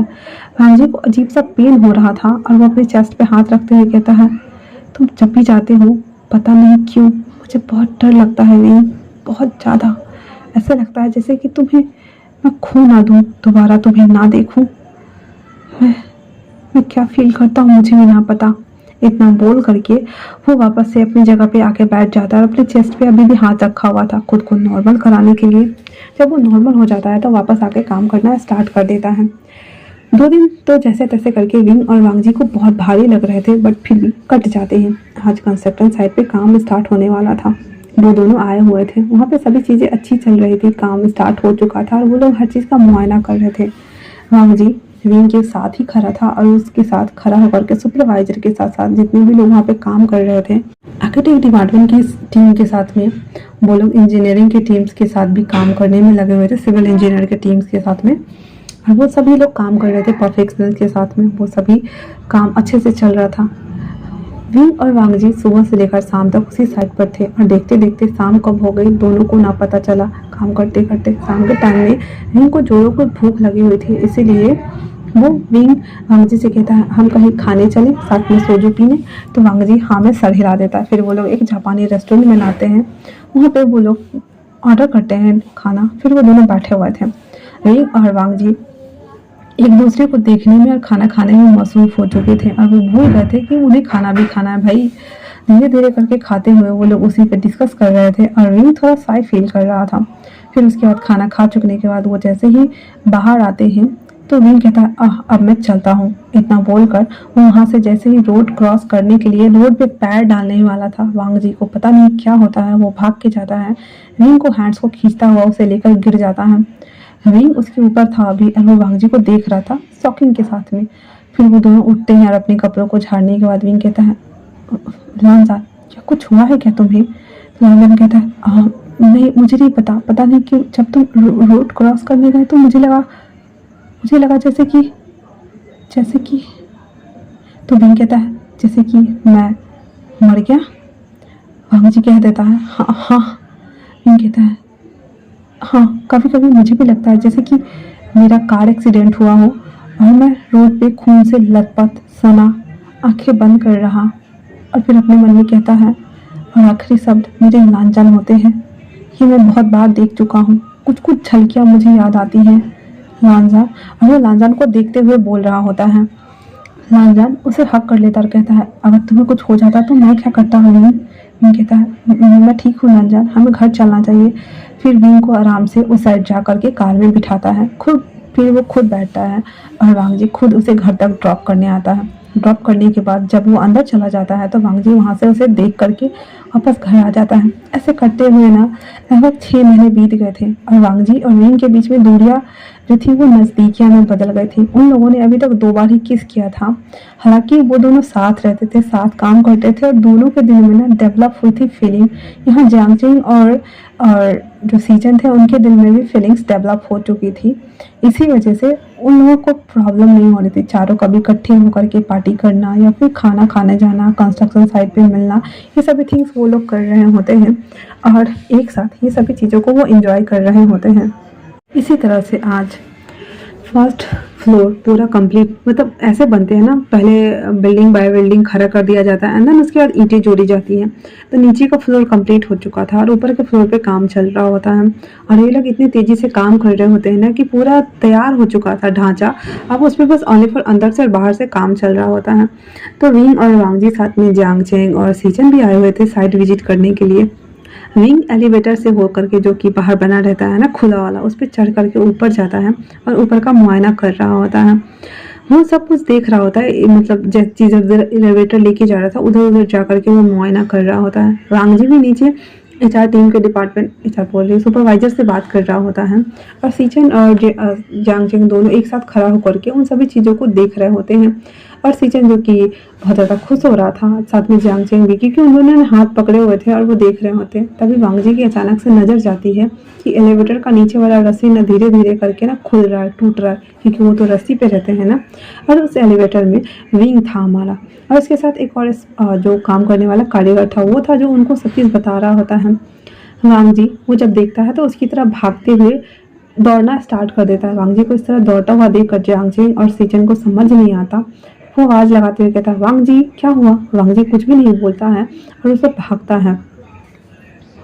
वांगजी जब तक भागता भागता तब तक वो रस्सी टूट चुकी थी और विंग उस एलिवेटर सहित नीचे आ चुका था। उसके सर में चोट लग गई थी और वो नीचे ऐसे उसकी एक टांग मुड़ी हुई थी, एक टांग दूसरी तरफ थी और एक टांग फैला हुआ था। उसके हाथ एक सर की तरफ थे और एक फैले हुए थे। उसके सर पे चोट लग चुकी थी और खून बह चुका था। वो देखते देखते अपनी आंखों को क्लोज करते हुए आखिरी शब्द बस उसके मुंह से निकल रहे थे, लांसान मुझे बचा लो। और इतना बोलने के साथ ही विंग अपनी आंखें बंद कर देता है। भांग जी जब ये मंजर देखता है तो सीधे धड़ाम से अपने घुटनों पर बैठ जाता है और उसको अभी हॉस्पिटल उसे लेकर जाना चाहिए था, लेकिन नहीं। जब ये सब उसके कानों में गए थे तो उसे वही मंजर याद आ रहा था, किस तरह से भांग जी फूलों का गुलदस्ता लेकर के उसके पीछे भागा था और रिंग देखते ही देखते बीच रोड पर चला गया था और एक लॉरी आकर के उसको उड़ा देती है और रिंग थोड़ा दूर जाकर गिर जाता है जहाँ पे भीड़ जमा हो गई थी और वांग जी धड़ाम से वहाँ बैठा हुआ था एकदम बेसुध बुत बन करके। सेम वांग जी अभी वैसे वहाँ पे बैठा हुआ था और कहता है विंग विंग उपनिराज विंग विंग विंग विंग, और उसके बाद वो उसको पकड़ के हिलाना शुरू कर देता है। तब तक वहाँ पे जियांग चेंग भी आ चुका था और वो विंग को उठा करके भागता है कार की तरफ। वांग जी जो कि वहाँ पे खड़ा होकर के बस ये सब मंजर को देख रहा था और अपने हाथों को देखता है जिसके हाथ में ब्लड के स्टेन थे और वो देखते हुए कहता है नहीं तो मेरे को नहीं नहीं तो तुम्हें कुछ नहीं हो सकता। और वो चैंट कर रहा था नहीं हम इस बार मर नहीं सकते, तुम मुझे छोड़ के नहीं जा सकते, हम अलग नहीं हो सकते, हम एक दूसरे के बगैर नहीं रह सकते। फिर फिर फिर और ऐसे कर रहा था। सीचन उसको संभालते हुए कहते वांग जी होश में आओ, क्या बोल रहे हो। वांग जी कहते काका काका वो मेरा भी है, वो मेरा भी है काका, वही वही है काका जिसे मैं ढूंढ रहा हूँ पिछले 25 सालों से काका, ये वही है, प्लीज प्लीज काका उसे बचा लीजिए काका, प्लीज प्लीज काका प्लीज प्लीज प्लीज प्लीज काका। इतना बोल करके वांग जी सीचन को ऐसे खींच रहा होता है। सीचन कहते हैं वांग जी होश में आओ और उसे पकड़ करके वहाँ से वो ले जाते हैं हॉस्पिटल। उसके हाथ में भी चोट लगी हुई थी तो उसके हाथों को बैंडेज कर देते हैं, उसके बाद बाहर लाकर बैठाते हैं। उसे चैन नहीं पड़ रहा था, अंदर ओटी में उसका जो ऑपरेशन चल रहा था वो सभी चीज़ करने का उसे वीवीआईपी रूम में शिफ्ट कर दिया जाता है। डॉक्टर आके बोलते हैं बस ब्लड लॉस हुआ है, बाकी सब चीज़ें नॉर्मल है, वो ठीक है, कुछ टाइम बाद होश में आ जाएंगे। पूरे 6 घंटे बाद विंग को होश आता है और सभी फैमिली मेम्बर्स वहाँ पहुँच गए थे। Madam Yu Jiang Fengmian Jiang Cheng Yanli और चिंगजून मुइजांग ये सब आ गए हुए थे और सभी लोग धीरे धीरे करके उससे मिलते हैं। वांग जी जो कि वहाँ बैठा हुआ था और विंग उसको बस हल्का हल्का होश आ ही रहा होता है, वो कुछ सोच रहा होता है। सभी लोगों के जाने के बाद वांग जी विंग के पास आकर बैठता है। विंग उसे देखते हुए कहता है लांजान क्या तुम ठीक हो। वांग जी उसे कहता है विंग क्या तुम मेरे सोलमेट हो।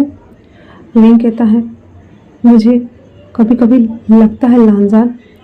वांग जी कहता है नहीं हम सोलमेट्स हैं विंग। और इतना बोलने के साथ ही वो वांग जी विंग को गले लगाते हुए रोना शुरू कर देता और कहता है हम फिर से मिल गए विंग, हमारा पुनर्जन्म हो गया, हम वापस से मिल गए और इस बार मैं तुम्हें खोने वाला नहीं हूँ।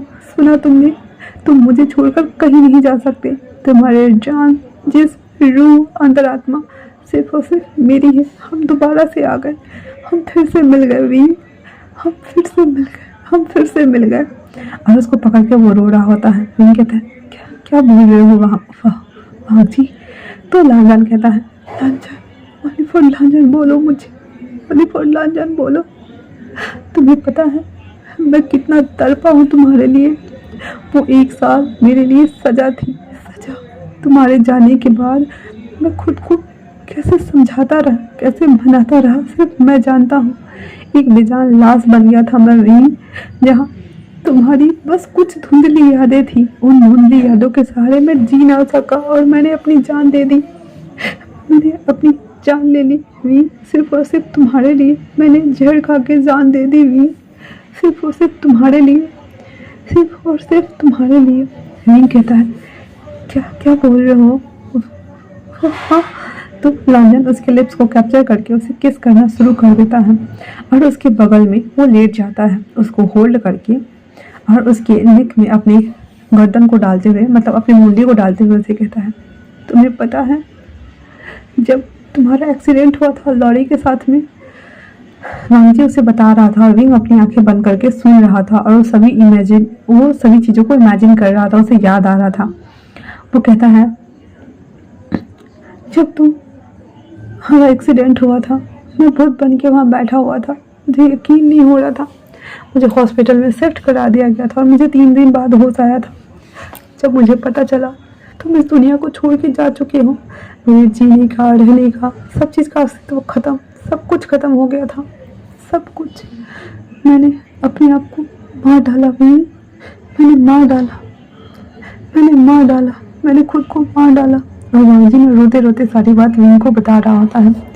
विंग कहता है, लांजान तुम्हें आखिरी शब्द याद है जब मरने के बाद हम दोनों ने एक दूसरे से प्रॉमिस किया था? तो लांजान कहता, फिर लांजान कहता, we will meet another world. Wing, तो विंग कहता, हाँ we will meet another world again Wing. और इतना बोल करके वांग जी को विंग किस करता है और उसको बालों को वो केयर्स कर रहा होता है। उसके बाद विंग थोड़ा सा उसको सॉफ्ट करते हुए कहता है, अब रोना नहीं है क्योंकि हम दोनों एक हो गए हैं ना। तुम बहुत रो चुकी हो वांग जी, अब तुम नहीं रो सकते, प्लीज मत मत रो वांग जी, प्लीज प्लीज। वांग जी कहता है, हाँ मैं नहीं रोने वाला, मैं अब नहीं रोऊंगा विंग। और इतना बोल करके वो दोनों एक दूसरे को हक किए हुए थे, जहाँ सीचन बाहर खड़ा होकर के सब कुछ देख रहे होते हैं, क्योंकि सीचन को सब कुछ याद था।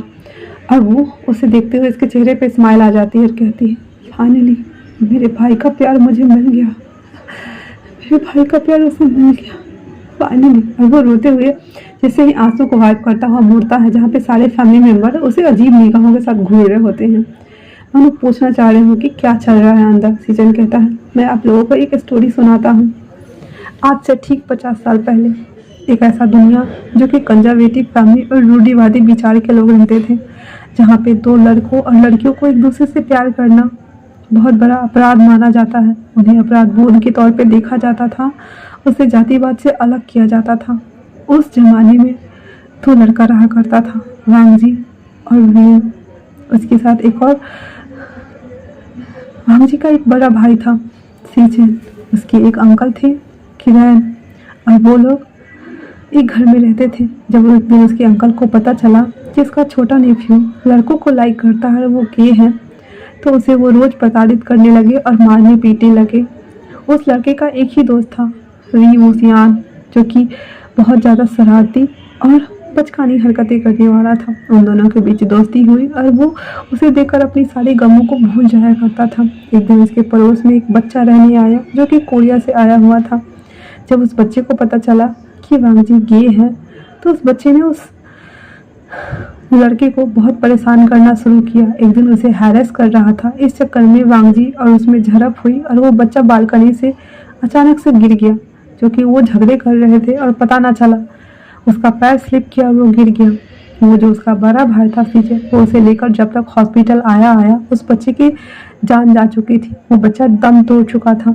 इस अपराध बोध में उसके अंकल ने वांग जी को बोर्डिंग स्कूल भेज दिया था, जहाँ वो अपनी गलतियों का पश्चाताप करे और अपनी मानसिकता को सुधार ले। लेकिन उसके दिलो दिमाग में एक ही शख्स बसा हुआ था, ये मुस्लिमान।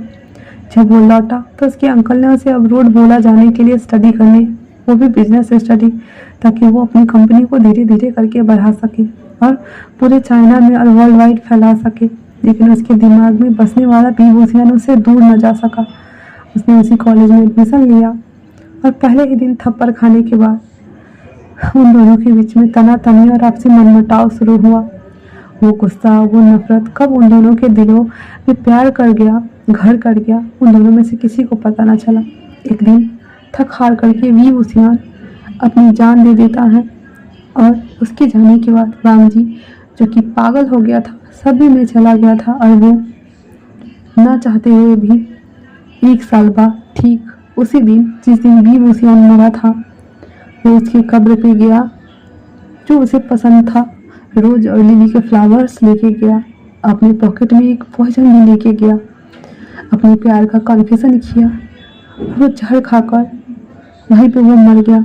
उन दोनों की कब्रें आसपास बनी थी। उस कब्रगाह के ऊपर ही उन दोनों को शादी कराया गया और एक रेड थ्रेड से बांध दिया गया जन्म जन्मांतर के लिए। और इतना बोल करके सीजन शांत हो जाते हैं। जंगजंग उसकी पीठ पर थपथपाते हुए कहते हैं, फिर क्या हुआ? सीजन अपने आंसुओं को वाइप करते हुए आते हुए कहते हैं, डैड, मॉम, अंकल, आंटी, अजी, ठीक 50 साल बाद उन दोनों का, या यूँ कहूँ उन तीनों का फिर से पुनर्जन्म होता है। लान सीचेन, लान वांग जी और जियांग विंग के नाम से। है ना ये इत्तेफाक। हाँ, उसके डैड मॉम सभी लोग सभी में जा चुके थे और कहते ये तुम क्या बोल रहे हो। यहाँ जिचन कहते हैं इन सभी घटनाओं का एक प्रत्यक्ष जिम्मेदार इंसान अगर कोई है तो वो मैं हूँ। जिस दिन मेरा भाई मुझे छोड़ के गया था मुझे पता था कि वो कभी लौट के नहीं आएगा। मैं टेम्पल आया था, मैंने मन्नतें मांगी, मैंने अपना जीवन सब कुछ वर्चस्व उसे सौंप दिया और कहा कि अगर वो दोनों एक ना हो सकते तो मुझे भी जीने का हक नहीं है। यहाँ के मॉन्ग ने मुझे कहा ऐसा नहीं हो सकता है, अगर उनका प्यार सच्चा है वो दोबारा लौटेंगे और इसके गवाह तुम खुद बनोगे। इसीलिए शायद मेरा भी पुनर्जन्म हुआ है डैड। फिर सभी लोग वहाँ आ गए हुए थे जहाँ वांग जी रो रहा था और वी उसे सोप करा रहा होता है क्योंकि उसका जल्लाद शेर बेटा जो कि कोल्ड एक्सप्रेशन के साथ में बीस्ट बन के घूमता रहता था आज वीन के बाहों में बच्चों की तरह सुबक सुबक के रो रहा था। सीजन कहता है डैड मेरे बाबा को देखिए, सबके लिए वो प्रिय है, कोल्ड है, पर अभी देखिए उसे, वो सच में एक बाबा है, उसका प्यार उसे मिल गया डैड। और इतना बोल करके वो रो रहा होता है। जियांगचेन उसे गले लगा लेता और कहता है तो अब हमें उन दोनों को मिलाना है, एक करना है और इस जन्म में कोई उसे इतनी घटिया मानसिकता के साथ नहीं देखेगा, है ना। सीजन कहता है हाँ, अगर वो नहीं भी मिलेंगे ना तब भी मैं उन दोनों की शादी करा के रहूँगा। और इतना बोलकर वो हंस भी रहा था और रो भी रहा था। नरेन्यू कहती है मैं खुद चाहती हूँ कि मेरा बेटा, और वो जालिम की ओर देखते हुए कहती तुम्हारे बेटे के साथ शादी करे, क्या तुम्हें कोई प्रॉब्लम है जालिम। तो जालिम कहती नहीं, क्योंकि तुम्हारे बेटे के आने के बाद मेरा बेटा थोड़ा सा सुधर गया है और मैं क्यों भला मना करूँगी जब वो दोनों सोलमेट्स हैं। फिर हम कौन होते हैं उनके रिश्ते में दरार देने वाले, हाँ बताओ मुझे। और वो लोग एक दूसरे को हक करते हैं और कॉन्ग्रेचुलेसन विश करते और कहते हैं यहाँ से जल्दी से जाने के बाद हम इन चारों बच्चों का शादी करा देंगे। और जियांगचेन के कान पकड़ते हुए कहती है मैंने सोचा था तुम दोनों के साथ ही 1 महीने बाद करा देंगे, लेकिन तुम दोनों उन दोनों की वजह से रुके हुए हो। अब बस करो, अब हम और नहीं रुकने वाले। तो जियांगचेन कहता है माँ पहले सीजन से तो पूछ लीजिए। तो सीजन कहते हैं मुझे कोई एतराज़ नहीं है, मुझे तो अपने बेबी ब्रो के साथ साथ तुम्हें भी खुश देखना है, तो मैं तो तैयार हूँ। फिर सभी लोग हंसने लगते हैं और उन लोगों को देखते हैं। उन लोगों को देखने के बाद सभी लोगों की आंखें नम थी और आंखों में आंसू आ गए थे। सीजन कहते हैं डैड अंकल अब हम लोगों को उन दोनों को अकेला छोड़ देना चाहिए, जब वांग को अच्छा लगेगा वो चला आएगा। फिर वो क्रिस को कहता है क्रिस इन दोनों का ध्यान रखना। क्रिस भी सुन रहा था सारी बातें। वो कहता है जी सर, मैं ध्यान रखूँगा सर का, डोंट वरी। और इतना बोलकर सभी फैमिली मेम्बर्स वहाँ से चले गए थे। क्रिस उन्हें देखता है और टेबल पे जाके कुर्सी पे जाके बैठ जाता और कहता है फाइनली मेरे बॉस को कोई तो मिल गया। और इतना बोल करके वो वहाँ पे बैठा हुआ था। अब 3 दिन बाद विंग को डिस्चार्ज कर दिया जाता है और वांग जी उसे आराम से अपनी गोद में लेकर के अपनी कार में बिठाता है। तो विंग देखता है तो कहता है वांग जी अंकल। तो वांग जी कहता है अंकल व्हाट, मेरे डैड सिंगल हैं, मेरे डैड को कोई अंकल नहीं है। तो विंग कहता है नहीं अंकल। फिर वो उसे उतारता है, उस तरफ देखता है जो कि लैंड किरण जैसा दिखने वाला इंसान हॉस्पिटल के अंदर जा रहा होता है। वो कहता है वो अंकल जैसे दिखते हैं, वो अंकल नहीं है। तो विंग कहता है नहीं पता नहीं क्यों पर मुझे वो अंकल लगते हैं, क्या हम चलें। तो बाबूजी कहता है बिल्कुल नहीं, मैं नहीं चाहता कि फिर से हमें कोई जुदा करे, ठीक है। इतना बोल करके वो विंग को कार में बिठाता है और खुद बैठ जाता है। और अभी सब लोग घर आ गए हुए थे। वांग जी विंग को लेकर के जियांग हाउस आता है और उसे हॉल में ला करके बिठा दिया जाता है। सभी लोग उसे देखकर खुश थे। तो तभी इस मौके का अच्छा सा फायदा देखते हुए चिमो जुन बोलते हैं वांग जी से वांग जी अब तो हम सब जान गए हैं कि तुम दोनों सोलमेट्स हो, तो क्यों ना हम लगे हाथ तुम्हारा और विंग का भी। तो वांग जी कहता है डैड मुझे मंजूर है। विंग कहता है व्हाट, आप लोग क्या बातें कर रहे हैं। तो वांग जी कहता है वो सभी फैमिली वालों के सामने नीचे बैठते हुए विंग उसके हैंड को अपने हैंड में पकड़ता कहता है will you marry me. Wing सभी लोगों को देख रहा और उसे देख रहा और कहता है क्या हम सच में। तो वांग जी कहता है प्लीज़ मना मत करना प्लीज़। तो वांग जी की बात सुनकर विंग कहता है मैं मना नहीं कर रहा, मुझे खुद पता है। विंग फिर हाँ में सर हिला देता है। सभी फैमिली वाले बहुत ज़्यादा खुश हो गए थे और वो सब कुछ हो जाने के बाद वो लोग छोटा सा गेट टुगेदर रखे हुए थे। तभी जियांग चेंग कहता है, डैड आपसे मिलने के लिए कोई आए हैं और वो कहते हैं कि वो आपसे मिलना चाहते हैं, क्या आप उन्हें जानते हैं? तो जियांग मैं कहते हैं उन्हें लेकर के आओ। थोड़ी देर बाद वो शख्स अंदर आता है जिसे देख करके विंग और वांगजी दोनों खड़े हो गए थे और साथ में सीचेनी, और तीनों एक साथ बोलते हैं, अंकल। अब वो कोई नहीं बल्कि अंकल किरण ही थे। वो उन तीनों को देखते हुए एक स्माइल देते हैं और फिर आकर बैठ जाते हैं। आने के साथ बैठते हुए कहते हैं, मेरा नाम किरण है, जियांग फिमियांग के मॉम का भाई हूँ, तो इस नाते हाँ मुझे तुम लोग अंकल बुला सकते हो। वो सभी लोग शॉकिंग स्टेज पे पहुंच गए हुए थे। कहीं इन लोगों को डर लग रहा था कि कहीं ये लोग गे के खिलाफ ना हो, क्योंकि इन तीनों को वही डर लग रहा था। तो जियांग फिमियांग बोलते हैं, अंकल आप आए हैं तो आप लोग आपसे मुझे बस एक बात डिस्कस करनी है।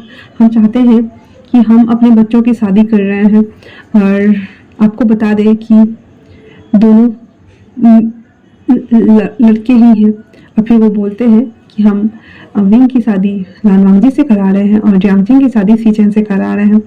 अंकल उन दोनों को स्माइल करते हुए देखता है, कहता है, मुझे कोई एतराज नहीं है, मैं खुद इस शादी में शामिल होना चाहता हूँ, क्या मैं हो सकता हूँ? और वो विंग को देखकर बोल रहा था। विंग को जो बहुत ज़्यादा डर लग रहा था वो बस सर हिला देता है, हाँ मेरे कहता, जी आप हो सकते हैं। 2 दिन बाद पूरा घर सजा हुआ था दुल्हन की तरह, सभी चीज़ें हो रही थी और विंग अपने कमरे में रेडी हो रहा था। तभी वहाँ पे किरण आते हैं और कहते हैं, क्या तुम मुझे देखकर डर गए हो? तो विंग कहता है, हाँ थोड़ा सा डर लग रहा है मुझे, क्योंकि आप नहीं चाहते थे कि मैं और वांगजी एक हो जाए, है ना? तो कहता है, तुम्हें याद है जब मैं पैदा हुआ था तो जब मैं भी ऐसे ही सपने देखता था, मुझे लगता था ये सब एक भ्रम है, इल्यूजन है सब कुछ। जब तुम पैदा हुए थे तभी मुझे लगता था, लेकिन जैसे जैसे तुम बड़ा होते गए मुझे वो सारी चीज़ें, क्योंकि मैंने तुम्हें बचपन से देखा है विंग, मैंने कांगसे और चांगसो को भी देखा था तुम्हें राइज करते हुए। जैसे जैसे तुम बड़ा होते गए मैं समझ गया जब तुम आए हो तो तुम्हारा सोलमेट आने की मेरा उस जन्म का नेफ्यू भी जरूर आएगा।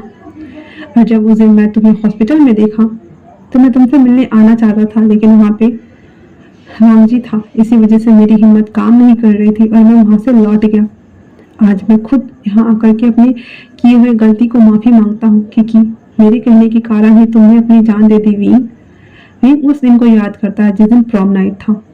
विंग चाहता था कि वो वांगजी को प्रपोज कर दे, क्योंकि हाँ उसे पता चल गया था ना कि वांगजी उसे लाइक करता है बचपन से, इसीलिए वो वांगजी को बुलाने के लिए उसके घर आता है। वांगजी जो के ऊपर रेडी हो रहा था तो अंकल हॉल में बैठे हुए थे। अंकल कहते हैं, देखो मैं जानता हूँ कि तुम बहुत अच्छे बच्चे हो, सभी चीज़ें अच्छी हैं, तुम दोनों अगर शादी करते भी हो तो मुझे एक तरह से खुश होना चाहिए, लेकिन मैं नहीं चाहता कि तुम वांगजी से शादी करो। मैं एक कंजर्वेटिव फैमिली से बिलोंग करता हूँ, 2 लड़कों की शादी मुझसे बर्दाश्त नहीं होती। मैं जब भी तुम्हें देखूंगा मुझे वांगजी से नफरत होगी, उस पर घिन आएगा, मुझे अपने आप की परवरिश पर गुस्सा आएगा। मैं चाहता हूँ कि मेरे दोनों बच्चे लड़की से शादी करें, अपना परिवार बनाए, आगे बढ़े अपने जीवन में, ना कि एक लड़की के चक्कर में पड़े। मैं तुम्हारे जैसे कम्युनिटी को सपोर्ट नहीं करता विंग, मैं एक कंजर्वेटिव फैमिली से हूँ, इसीलिए मैं ये कह रहा हूँ। और दूसरी बात, वांगजी ऑलरेडी मर्डर्ड है, तुम जानते हो ना, उसकी वजह से पहले भी जान गई है। मैं नहीं चाहती कि अगला शिकार तुम बनो और तुम्हारे माता पिता का नाम खराब हो। लोग तुम्हारे माता पिता को ये कह के बोले कि देखो इसकी बेटी ने एक लड़के से शादी कर ली और उनकी जो इज्जत है, मेरी जो इज्जत है बची खुची, वो मिट्टी में मिल जाए। इसलिए तुम विंग वांगजी को भूल जाओ और उससे दूर चले जाओ। विंग कहता है, यस अंकल। और इतना बोल करके वो वांगजी को बिना बोले कुछ वहाँ से वो चला आता है। उसे पता था कि वो उस रेडन के साथ है, बट फिर भी वो उसे इजहार करना चाहता था, अपनी बात उसके सामने रखना चाहता था। जब सब कुछ हो जाता है और वांगजी से छोड़कर स्टेज पे वो जब आता है तो विंग रोते हुए आ रहा था और अपने मन में कहता है, वांगजी अगर वो तुम्हारा ना हो सका तो ये जीवन मेरे लिए व्यर्थ है। मैं अपना जीवन तुम्हारे बिना अब इमेजिन भी नहीं कर सकता। जब से ये जानने के बाद कि मेरी फीलिंग्स तुम्हारे लिए डेवलप हुई है और दिनों दिनों बस बढ़ती जा रही है। Wangji love never die, Wangji love never die, love never die Wangji. Anita बोलते हुए रोड क्रॉस करता है। उसने देखा कि एक लॉरी आ रही है, इसलिए वो रुक गया। वांग जी को स्माइल देने लगा और देखते देखते वो दूर फिक गया था। मरते वक्त आखिरी शब्द थे, वांग जी मैं बस तुम्हारा होना चाहता हूँ, बस तुम्हारा। और इतना बोलने के साथ ही विंग ऑन द स्पॉट मर गया हुआ था। अब back to the present. Season की आंखों में आंसू थे और वांग जी की आंखों में भी आंसू थे। सीजन बोले किरण। किरण कहते हैं अगर उस दिन मैंने तुम्हें इतना सब कुछ ना कहा होता विंग, शायद से तुम ना मरते और मेरा नेफ्यू भी नहीं मरता, शायद से वो पागल ना बनता, शायद से उसकी मनोदशा वैसी ना होती, शायद से वो खुद को खो नहीं देता तुम्हारे लिए। जो कुछ भी हुआ था उस सब का जिम्मेदार मैं हूँ। मुझे तो जीने का कोई हक नहीं है। मैं आज तक जिंदा था क्योंकि एक बार मैं बस तुम दोनों को साथ देखना चाहता था। उसके बाद अगर मैं मर भी गया तो मुझे कोई दिक्कत नहीं होने वाली है। तुम दोनों बस खुश रहो। वांग जी पीछे से खड़ा ये सारी बातें सुन रहा था और वो आते ही कहता है तो आप थे इस सब की गुनहगार। हाँ, आपकी वजह से विंग मर गया, आपकी वजह से मेरी दुनिया उजड़ गई, आपकी वजह से हम दोनों ने जान दे दी। आप इतनी घटिया इंसान कैसे हो सकते हैं? हाँ, और अभी आप आए हम दोनों की जिंदगी बर्बाद करने, यहाँ से दफा हो जाइए। तभी उसे संभालते हुए कहता है लांजान, वो खुद पछता रहे हैं लांजान। उन्होंने जो किया हम उन्हें माफ कर देते हैं और आगे बढ़ते हैं जीवन में। वो हमारे अंकल हैं, हमारे लिए अच्छा सोचते हैं। उसके अंकल जो कि रो रहे होते हैं। इसकी दोनों की बात सुनकर सभी फैमिली मेंबर आ गए थे और वो दोनों को इस तरह करते हुए देखते तो विंग के पास आते हैं। सीजन कहता क्या हुआ है? फिर वो वांग जी से पूछते क्या हुआ है। वांग जी झल्लाते हुए कहता आपको पता है गगा, अंकल की वजह से विंग की उस दिन जान गई थी। तो सीजन कहती हाँ मैं जानता हूँ। वांग जी शॉकिंग होकर के सीजन को देखते हुए कहता है गगा। तो सीजन कहते हैं वांग जी मैं जानता था इस बात को, मैं जानता था, और जिस दिन तुम मरने वाले थे मैं वो बात भी जानता था क्योंकि मैं अंकल के साथ रहता आ रहा था। मुझे कैसे नहीं पता होगा वांग जी? हाँ, कैसे नहीं पता होगा? मैंने खुद सुना था अंकल और विंग की बातें, पर मुझे नहीं पता था कि विंग अपनी जान दे देगा। मुझे नहीं पता था वांग जी। इस सब के लिए अगर कोई गुनहगार है तो वो मैं भी हूँ, क्योंकि मैं कभी खुलकर तुम्हारे सामने सपोर्ट नहीं करने आया। मैं हमेशा से डरता रहा, कायर बनता रहा। लेकिन आज अगर कुछ होता है तो सबसे पहले मैं अपने बाबा को बचाऊंगा वांग जी। इतना बोलकर उसे हक कर लेता है। वांग जी को बहुत तेज गुस्सा आ रहा था, इसलिए उसे धक्का देते हुए कहता है गगा आप सब ने बहुत गलत किया है, बहुत गलत। रहीम कहता है वांग जी प्लीज गुस्सा ठंडा करो, हम सबकी शादी होने वाली है, माफ कर दो अंकल को प्लीज। उसके अंकल धराम से घुटनों पर बैठ जाते हैं, अपनी छड़ी को आगे करते हुए कहते हैं चाहो तो तुम मुझे सजा दे दो बरखुरदार। और वो स्माइल कर रहे होते हैं। वांग जी को बहुत तेज गुस्सा आ रहा था। वो छड़ी उनके हाथ से ले लेता है और जैसे ही उठाकर उन्हें मारने वाला होता है सभी लोग तो डर गए थे भाई, कहीं सच में वांग जी अंकल को ना मार डाले। वो छड़ी लेकर हवा में लटकाए हुए था हाथ, कुछ सोचने के बाद छड़ी फेंक देता और कहता है मैं आपकी तरफ बुज़दिल और कायर नहीं हूँ। इतना बोलकर विंग को जैसे जितना ही तैयार हुआ था उतना ही मैं खींच खाच कर बाहर ले जाकर कहता है आज दुनिया इधर की इधर हो जाए, मैं तुमसे बस शादी करके रहूंगा विंग। और इतना बोलकर स्टेज पे लाता है। उन दोनों के आने के बाद वांग जी विंग को घींचते हुए लाया था तो सब लोग को थोड़ा टेंशन भी हो रहा था, लेकिन सीजन और जियांगचिंग जल्दी से आकर के सब कुछ संभाल लेते हैं और सभी फैमिली मेंबर वाले आ गए हुए थे। वांग जी गुस्से से तमतमाता हुआ प्रेस से कहता है जल्दी से जल्दी मैरिज सेरेमनी को स्टार्ट करो। बेचारा प्रिस्ट भी डर गया था उसकी बात सुन करके और वो सब कुछ जल्दी जल्दी रिचुअल परफॉर्म करना स्टार्ट कर देते हैं। उसके बाद देखते देखते जियांगचेंग और सीजन की शादी हो जाती है। वांग जी और विंग की भी शादी हो गई हुई थी। वो दोनों फाइनली बेडेड कपल थे। वांग जी की आंखों में गुस्सा और अंगार भरा हुआ था और वो अंकल को गुस्से से देख रहे थे। अंकल जो कि बहुत ज्यादा खुश थे। उन दोनों की शादी हो जाने के बाद वांग जी और विंग और सीजन और जियांगचेंग सबका आशीर्वाद लेते हैं। उसके अंकल उठते हैं और दूर से उन दोनों को आशीर्वाद देते हुए बाहर आ जाते हैं। उसकी आंखों में आंसू थे, गिल्ट थे, पछतावा था। वो कहते हैं हमेशा खुश रहना मेरे बच्चों, मेरे किए गए गलती को माफ करना प्लीज। और इतना बोल करके वो रोड पे चलते चले जा रहे थे। वो बीच रोड पर चल रहे थे और अपनी आंखों को बंद कर लेते हैं। देखते देखते कि स्पीड कार आती है और अंकल को उड़ा के दूर फेंक देती है। अंकल के चेहरे पे अभी भी मुस्कुराहट थी और वो ऑन द स्पॉट वहीं पे मर चुके थे। एक सर्वेंट भागता हुआ आता है और अंदर जाकर इत्तला करता है कि फेंगियांग को कि आपके अंकल की डेथ हो गई है। सभी लोग चौंक गए थे और सभी लोग भागकर बाहर आते हैं तो देखते हैं पूरा सड़क पे खून से भरा हुआ है। उनकी छड़ी, उनका चश्मा, उसका जूता, सब कुछ इधर उधर बिखरा पड़ा है। अंकल के चेहरे पे एक प्यारी सी स्माइल है और वो ऑन द स्पॉट मरे हुए हैं। राम जी ये सब कुछ देखता है तो वो फिर से बुत बन गया था और कहता है नहीं, मैं ये नहीं चाह रहा था। राम जी जब ऐसा पैनिक हो रहा था तो वीन उसे सोप करते हुए गले लगा लेता और कहता है राम जी सब ठीक है, लांजान काम डाउन, सब ठीक है, सब ठीक है, सब ठीक है। और वीन राम जी को ऐसे सोप कर रहा होता है। उसके बाद वीन आसमान में देखता है जहाँ पे अंकल उसी देवदूत के साथ थे जो देवदूत वीन और लांजान को लेके गया हुआ था। वो देवदूत वीन को आंख मारते हुए कहता है कैसा लगा मेरा सरप्राइज। हाँ, और उसके अंकल कहते हैं हाँ, और मुझे मेरे कर्मों की सजा मिल गई है वीन। अब तो हमेशा तुम दोनों खुश रहना और इस दुनिया में एक साथ रहना तब तक जब तक कि तुम दोनों की उम्र पूरी ना हो जाए। हमेशा खुश रहना, अपनी जिंदगी में आगे बढ़ना और मुझे भूल जाना वीन। वो देवदूत कहते हैं और मुझे भी, हाँ, आज के बाद मैं तुम्हें दिखने वाला नहीं हूँ और तुम्हारी सारी पुरानी यादों को मैं मिटा दूंगा। तो वीन कहता है वेट अ मिनट, पर हमने कहा था कि हम दोनों में से सिर्फ एक को ही याद रहेगा, पर आपने हम तीनों को याद रखने दिया, क्यों? तो देवदूत कंफ्यूज होते हुए कहते मैंने तुम दोनों से कहा था ना पहले डिसाइड कर लो, पर तुम दोनों आधे घंटे तक बस बहस कर रहे थे और डिसीजन ले ही नहीं रहे थे।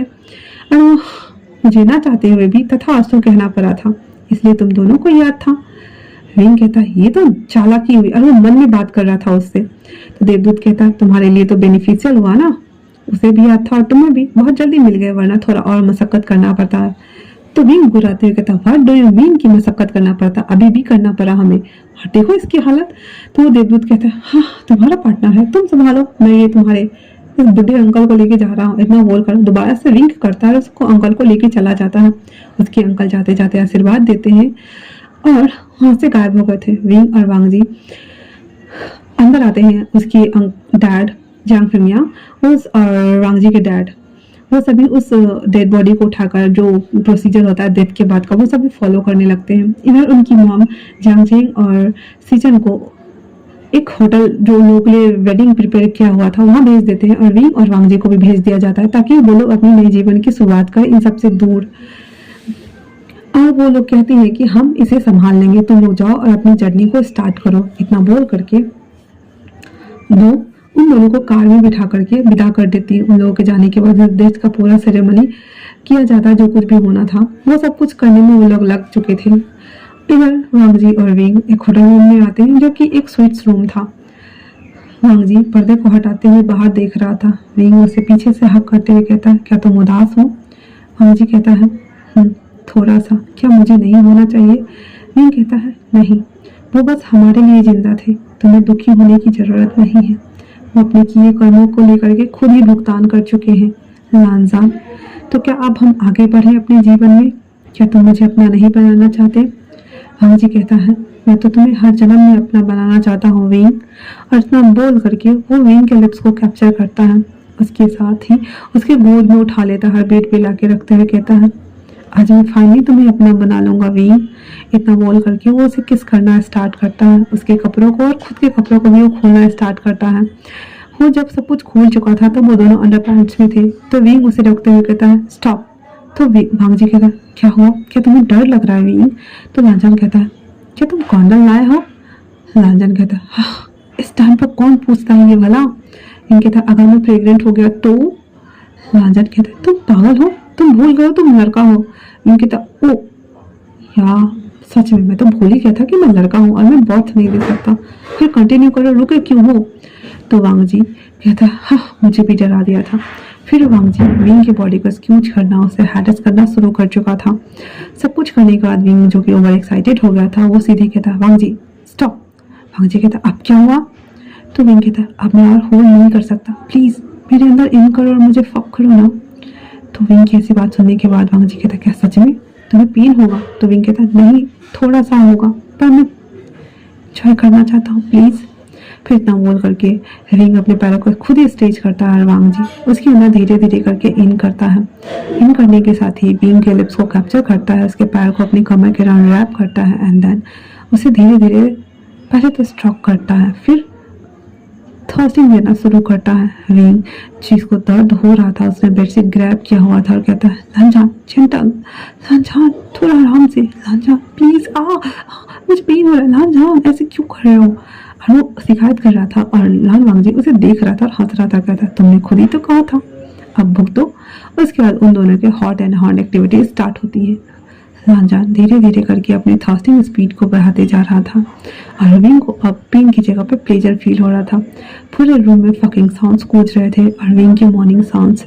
रिंग अब खुद ईगर होकर के लांजान को कह रहा था, लांजान फास्ट हो फास्ट, टिपर टिपर, मैं इसे फील कर रहा हूँ Lan Zhan, it's so good, it's so yummy, so hot, please do it, yes yes I am coming, yes yes yes yes yes yes yes I am coming. और इस तरह से वो बोलता है। फाइनली हमारा रिंग और लांजान दोनों ऑर्गेज्म तक थे और एक दूसरे को होल्ड किए हुए थे।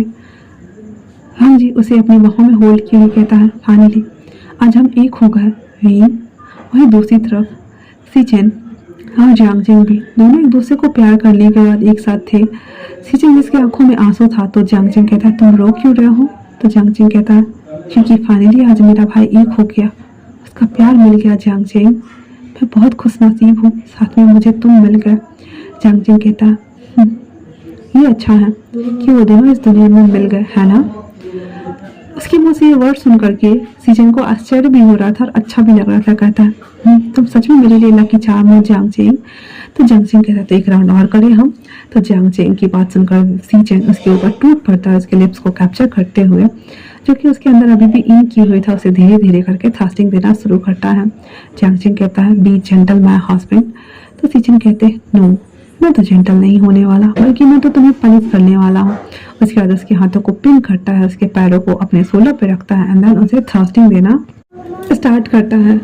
और फाइनली उन लोगों की वो हॉट एक्टिविटी पूरी रात चलती है और इसी के साथ लव नेवर डाई का season 2 we will meet another world again खत्म होता है। कैसा लगा आप लोगों को ये सीजन 2 पार्ट 2 मुझे कमेंट्स करके जरूर बताना। तब तक के लिए थैंक्स फॉर वॉचिंग।